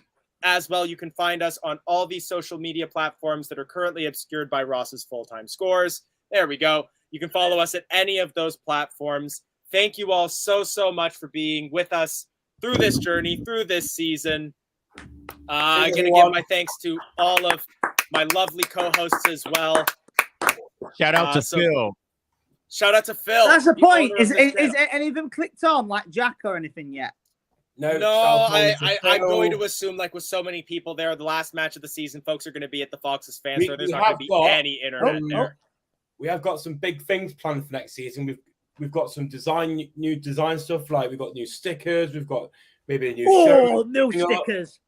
So we have got some exciting things for next season, so stay tuned. Absolutely. So thank you all for joining us. You guys are just as much a part of the channel as we are. I'm going to let you guys go one by one as I thank you, but big thanks to Michael coming in all the way from Tacoma, Washington, deals with the time difference far better than I do and has it worse off than I do. Thanks a bunch, Michael. Ross, taking a dig at the US there. South Yorkshire's finest. Thank you very honestly. Just before I go, thank you to putting up with me with these latest scores. And that's Ross. Obviously, that was a budget version of Soccer Saturday. I hope you enjoyed it. It was quite interesting. Oh, thank you. I appreciate that. What's that comment again? No, not that one. That one. Sign Ross up for final score. Sign Ross up for. Do you know what? I would love to be a reporter, me. But I'd be gutted if I were doing Tottenham game or something like that. No, I won't like it. But no, thank you to everyone this season. Tuning into Watchalongs. Obviously, I'm gonna give you a moment here, Elijah. Put your son on full screen a minute. Me on full screen? Yeah, just for a moment. Hang on. Solo layout. So the Canadian Fox there, Elijah there. Look at him. Look at him. Give us a smile. There we go. Look at that smile. You know, obviously he took us all for all watch-alongs. I've done a few watch-alongs with him. Well, 2. We're unbeaten. Me and you. 1 game, one win, 1 draw. All together. Well, technically another one today in a way. You know, obviously he's done, you know, in and out. You know, what time is it? It's 1:30. We're literally about to finish. Yeah, brilliant commentary this season, you know. So I want to thank Elijah for that. So that's why I put you on full. Well, not me, but you put your son on full screen a moment. But yeah, thank you to everyone that's tuned in, watching Leicester Fan TV this season. Jono as well. There. Yep, Jono. met him in person. I feel bad now that we didn't give Michael his moment as well. No, but... is Michael still there? Let's call it. We'll have a show in the next few days about the season, so we'll discuss about everything. For sure. But yeah, so Ross, I'm gonna let you go, but thank you so much Peace out. for all your help. Hello, everyone. Liza, you can take the floor. Finish. Well, yeah, I was just gonna say big thanks to Jono as well, the finest on Tyneside, and then thank you all. I know you guys tune in from all around the world as well. Neil Harper from Perth, Australia is a great example. So thank you all for being a part of this channel, for joining us all through this season. And like we've been teasing, we've got some big things coming for next season, possibly some new shows, some new looks, some new graphics, very exciting things on the horizon. So I hope you'll still be with us all through the off season and into next season. Until next time, I've been Elijah. Thank you all so much. Take care. Thanks for watching Leicester Fan TV. Thanks to our sponsors, ADT Taxis, Everards, Pucka Pies, Pink Car Leasing, Leicester Riders, Hologram, The Fox's Arms, Peter's Pizzeria, Hope Against Cancer, and Newbie & Co. Estate Agents.